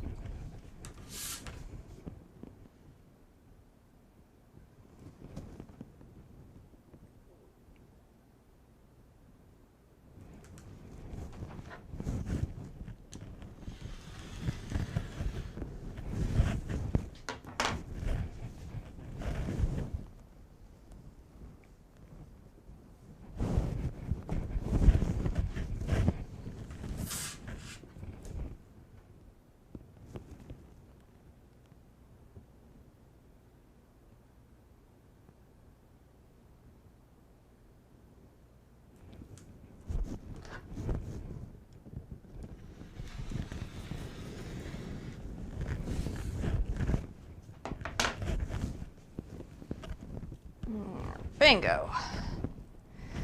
And I just want to point out before I put it up there, this particular piece of fabric has words on it, so I want these words to be right side up. That's why I'm being a little fussy about it. So I need to have that piece of fabric facing up. Facing, All right, that's going to be wobbly. That's going to be a problem. I have to worry about that later. So this strip with the words on it, I want the words right side up. And we pressed it with the seam going up. So this seam we pressed going down. Therefore, this piece and this piece have to join together. And on this side, this piece and this piece have to join together. So this is the outside, this is the inside, this is the outside, this is the inside. If I look at the book, they did the same thing. They put one set on the inside and one set on the outside. Okay. Ruler can go back, rotary cutter can go back. I can drink water.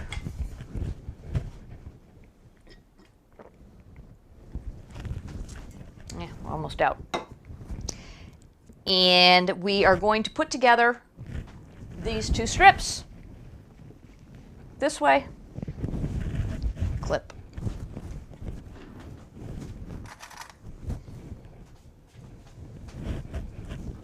And these two strips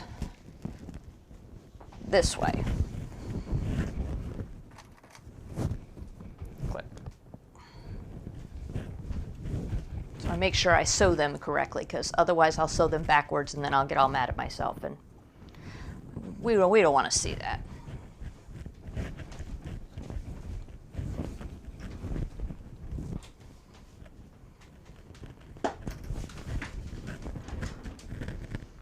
Alright, and I want to butt up my seams, like we talked about.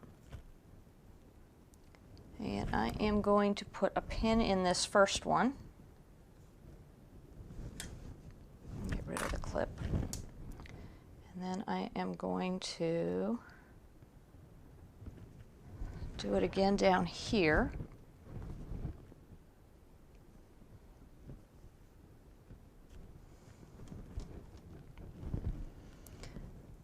You know what? I may just do it at every one. I'm going to do it at every one. I'm going to need to pull out some more pins. Let's see here.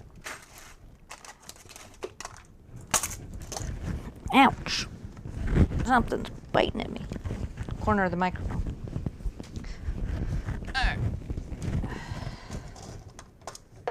And these are glass head pins. They're thin, they're tiny. I like to use them. When I started quilting, I used the bigger pins. I have these coming out of my ears. I have them everywhere. There's a whole buttload of pins over there that you can probably see these days. Yeah, you sure can, now that I've got that camera set up that way. Do I need to do this? No. Does it make me happy? Yes. I want to have all of my corners match up. Otherwise, I will look at this, and every time I look at it, I will go, ooh, why did I do that?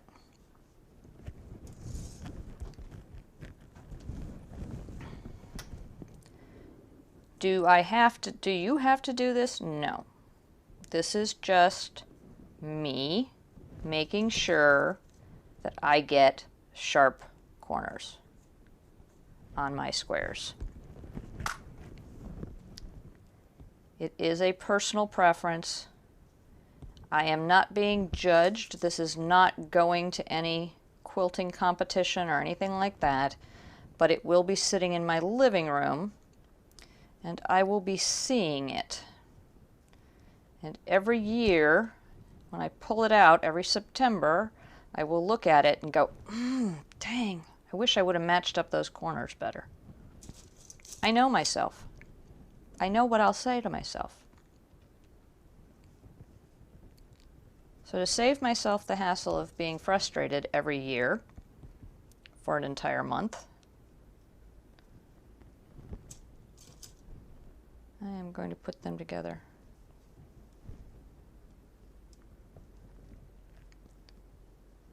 Okay, it seems that I cut this wrong.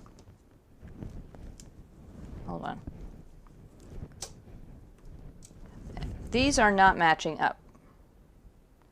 It looks like the ruler, I held the ruler on a different quarter of an inch, at 2.5 on one of them and 2 3/4 on another. Let's go back.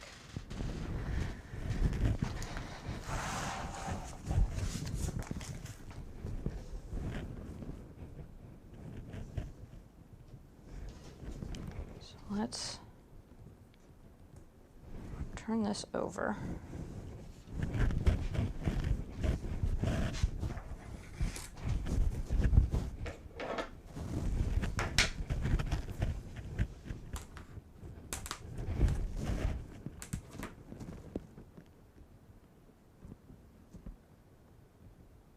And that is exactly what I did. At the top, I had it angled somehow at 2 3/4 instead of 2.5. And how I managed to pull that one off and still have a level, because it's level, I just somehow managed to angle it funny.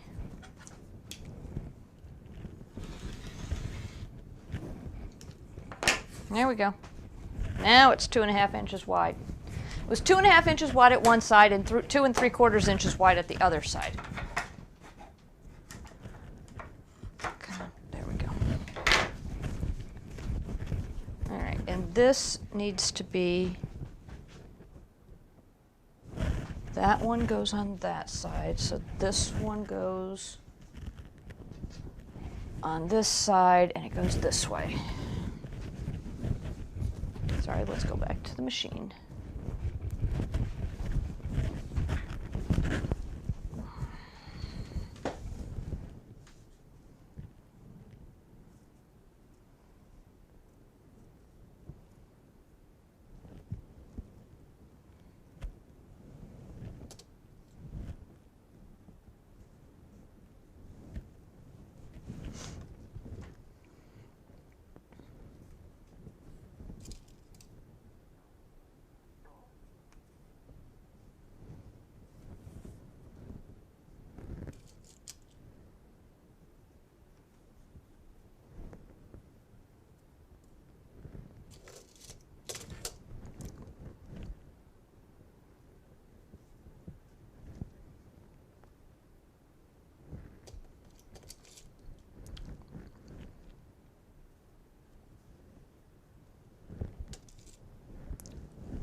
All right, so we've got everything pinned.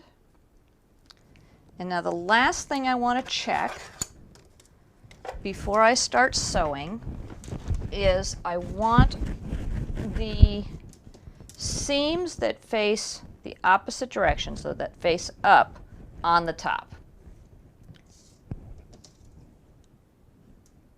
And that's not going to happen on this one, because no matter which way I sew, seams are going to be facing the other way. Alright, so that means I'm going to have to be very careful when I sew each seam together to make sure that they don't run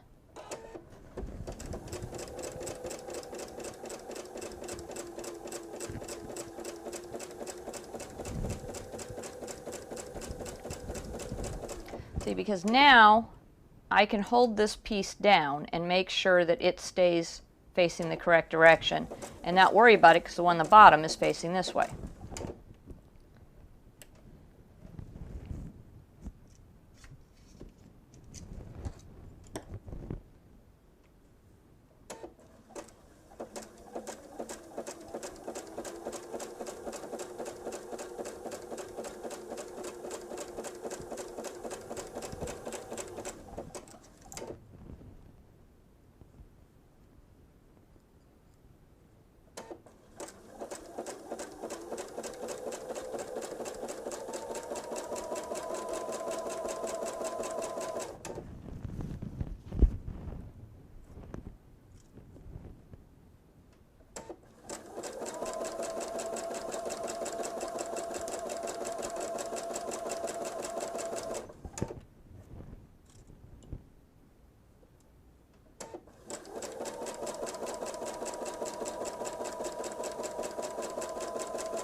open this.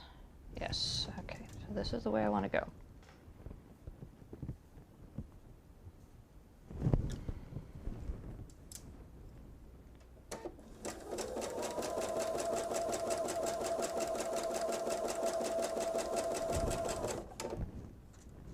Now this time you can see that underneath it's got pointed upwards, so I want to make sure that I keep everything tight and don't let that seam flip the other way.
Okay, I have to put my pin cover back on because I don't know if you are like me, but I knock things over and then they make a complete mess of everything.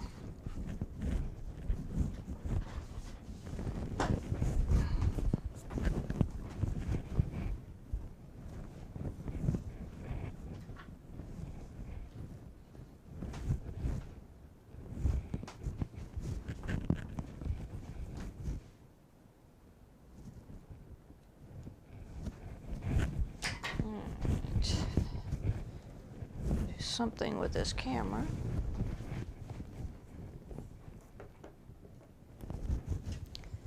And now we're going to press these open. And in this case, it does not matter which way you press the seams. It doesn't matter at all.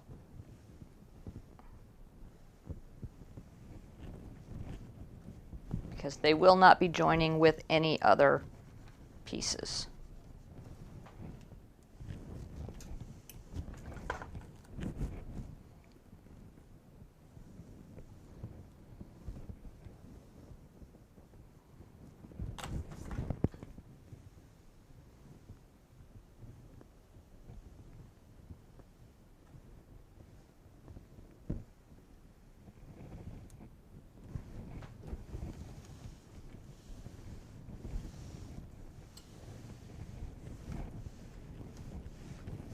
Oops.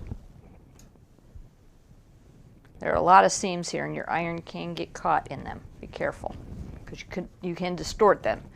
If you pull too hard, you can distort the sprinkles.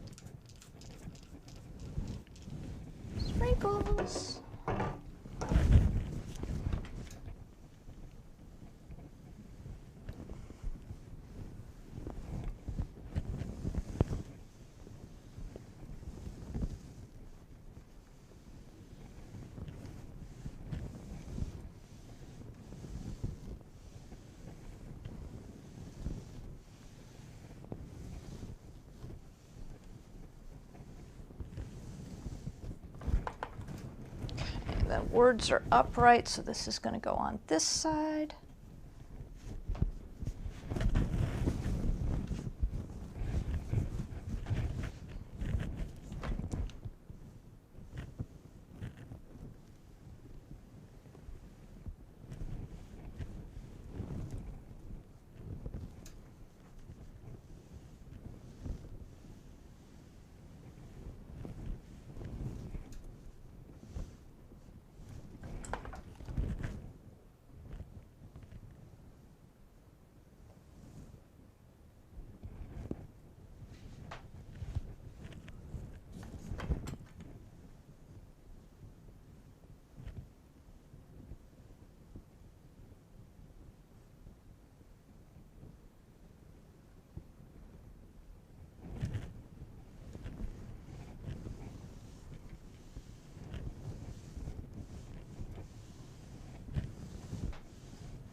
And this piece goes on that side.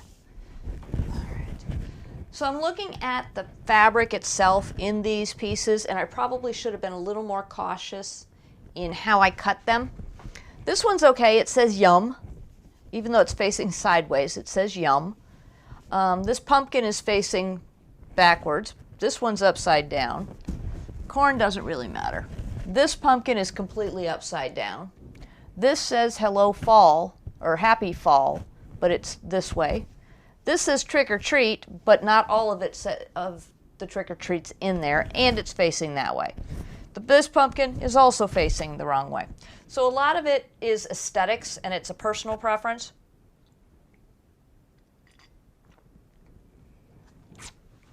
Water's empty. Uh-oh. And I'm going to leave it as it is. I'm perfectly okay with that. It looks fine. It doesn't look bad. It doesn't... Sorry, there's something going on out there. Distraction. So I am going to go ahead and just put them on either side.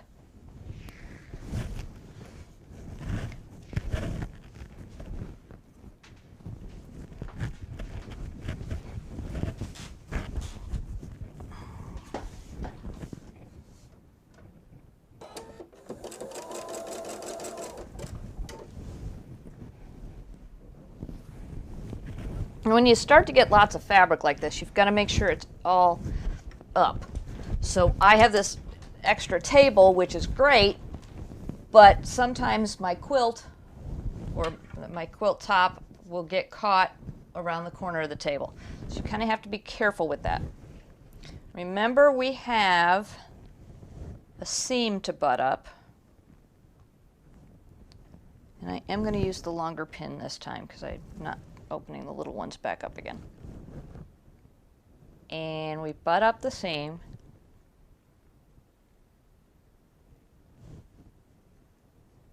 And when I have the room, and I do in this case, I've got it to go down, I'm going to make sure that everything stays straight along the way. And that way, when I start, I'm starting straight.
Make sure that we have our seams butted up against each other.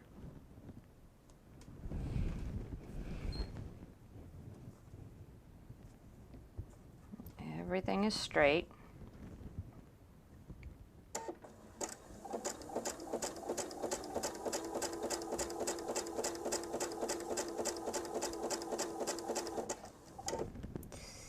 Seam, there we go.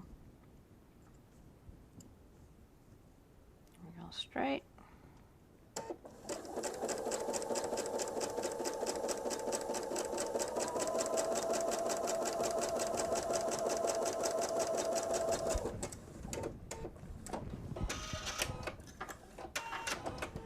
Now the other side.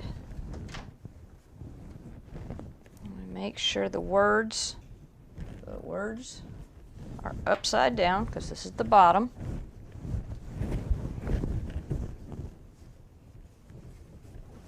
Got the right piece to attach. Come on, you silly thing. There we go. I'm going to need a piece of fabric.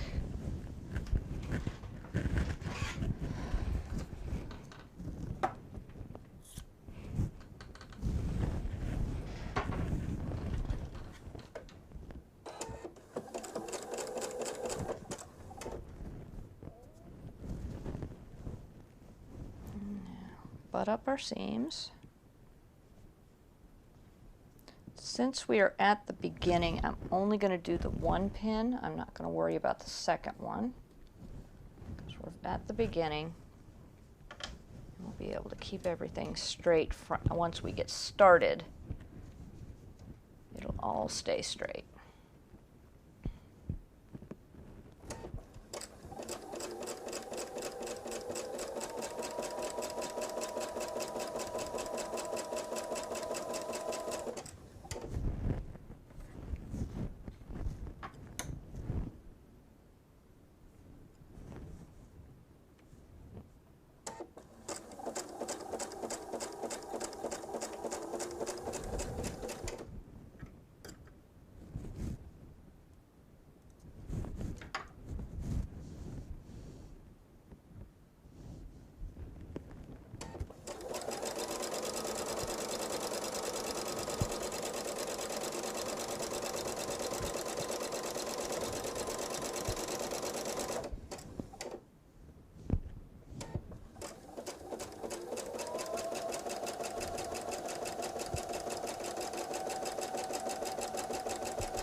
Excellent.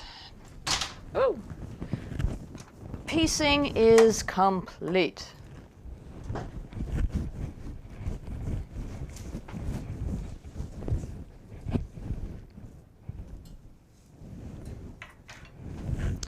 Now I will press these towards the solid piece that we appliqued, because there are no seams. There's only the one seam. And the other side is where we piece together all those squares. So would be much more challenging to put together, or to press and make sure it all goes the right way.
What time are we on? We're almost there.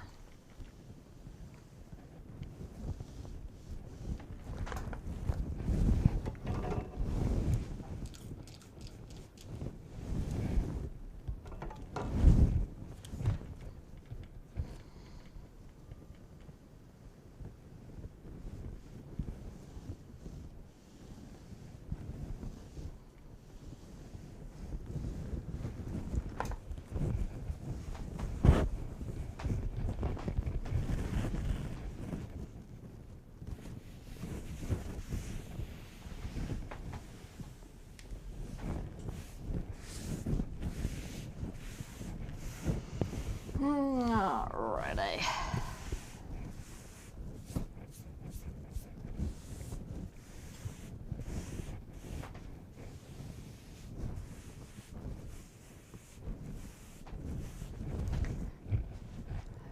So we are going to have a third part for this. I'm going to talk about a few things now, but I don't want to finish this off. I don't have enough time to finish it completely. So I want to do a separate episode part where we finish off this top, make it into a pillow cover. But I want to talk about some different things before we leave each other today. And I'm going to use my snazzy new camera so you can see some things that you haven't been able to see in the past. Okay. So this is a small ruler. It is 4.5 inches by 4.5 inches, and the black lines are every 1/8 of an inch. So I'm going to walk over here, and I mentioned earlier that my squares weren't, or my strips weren't 2.5 inches or 2 inches like I wanted them to be. So I take this, let's do it on there. Naturally, that one's going to be just about 2 inches.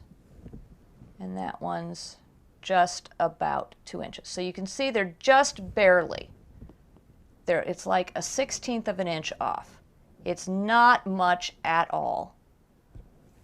But each and every one of them, now that one is actually a little bit, almost an entire 1/8 of an inch off. But by the time we get to the top, it's a full 1/4 inch off. I've been doing some things to make adjustments because I've always had a hard time getting a 1/4 of an inch seam. So I've been making some adjustments, and apparently I've adjusted too far. That's 2 inches. That's almost 2 1/8, so that's probably 2 1/16. And so the adjustments, there's 2 1/8. Oop, nope, there it is. That's again just between, so it's a 1/16. So the adjustments I have made have added a 1/16 of an inch, which you would think is no big deal, which it isn't until you get to the end of the strip, because they multiply. I've said this before, and I wanted to reinforce it. I noticed it as I was sewing those on. Both sides are a 1/4 of an inch too high. And that's because there's about a 1/16 of an inch off on each of these seams. The seams aren't a 1/4 of an inch. They're slightly less than a 1/4 of an inch. So when you're making adjustments, when you're doing things to try and make sure that you get everything to a 1/4 of an inch, keep in mind that you can go too far. If you go too far like I did, you're going to have pieces at the top that are extra. So now I've got a 1/4 of an inch that's coming off of these two squares on both sides. And I think it's going to look fine. I don't think I'm going to see too much of a problem. I'm going to probably notice it only because I know it's there.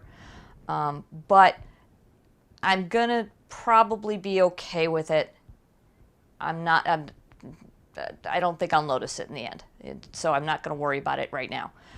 But I want you to be aware that if you're doing something for someone that you're getting paid for, or if you're submitting something to a quilt show, you want to be really, really cautious with your 1/4 of an inch, because otherwise you're going to end up getting things sized wrong. My eye will probably notice that these squares are no longer square and that they're smaller than all the other squares in here. Not everybody's eye is going to notice that. But as you quilt, you probably will start to notice it, and you will feel bad, and you'll be like, no, I can't do this. Don't throw it away. Keep it. Nothing's perfect. Nothing is ever going to be absolutely perfect. So just keep going, make your adjustments. These are the things we do on these live series. That's why we do live, because these things happen. I am going to be doing another series where it's not going to be live. I'm going to be recording it. I'm going to make sure everything is lined up and straight, and I'll still talk about some of these things. But these live shows are meant to prove that nobody is perfect and nothing is ever going to be. So please take that with you and remember that everything is not always going to be perfect. And with that, we will close out today. I know I'm about an hour early, but like I said, I know I cannot get the top done in an hour. I say that, and I probably will on Thursday, but I don't think I can get it done in an hour. So I want to go ahead and finish up at this point. We've hit another milestone. We've got it all pieced. The next milestone is getting our sandwich done and getting it quilted. And then the very last milestone is getting the envelope pieces on the back and getting everything ready so that we can put it on our pillow in September. So you all have a great day. Don't forget to follow me, like, friend, follow, whatever, depending upon which platform you're on. I really do need the subscribers. I'm getting there in some cases, but I really am in need of some subscribers and some followers, so just go ahead if you like that, and then don't forget to hit the remind bell so that you'll know when I'm going to be on next. So thank you all for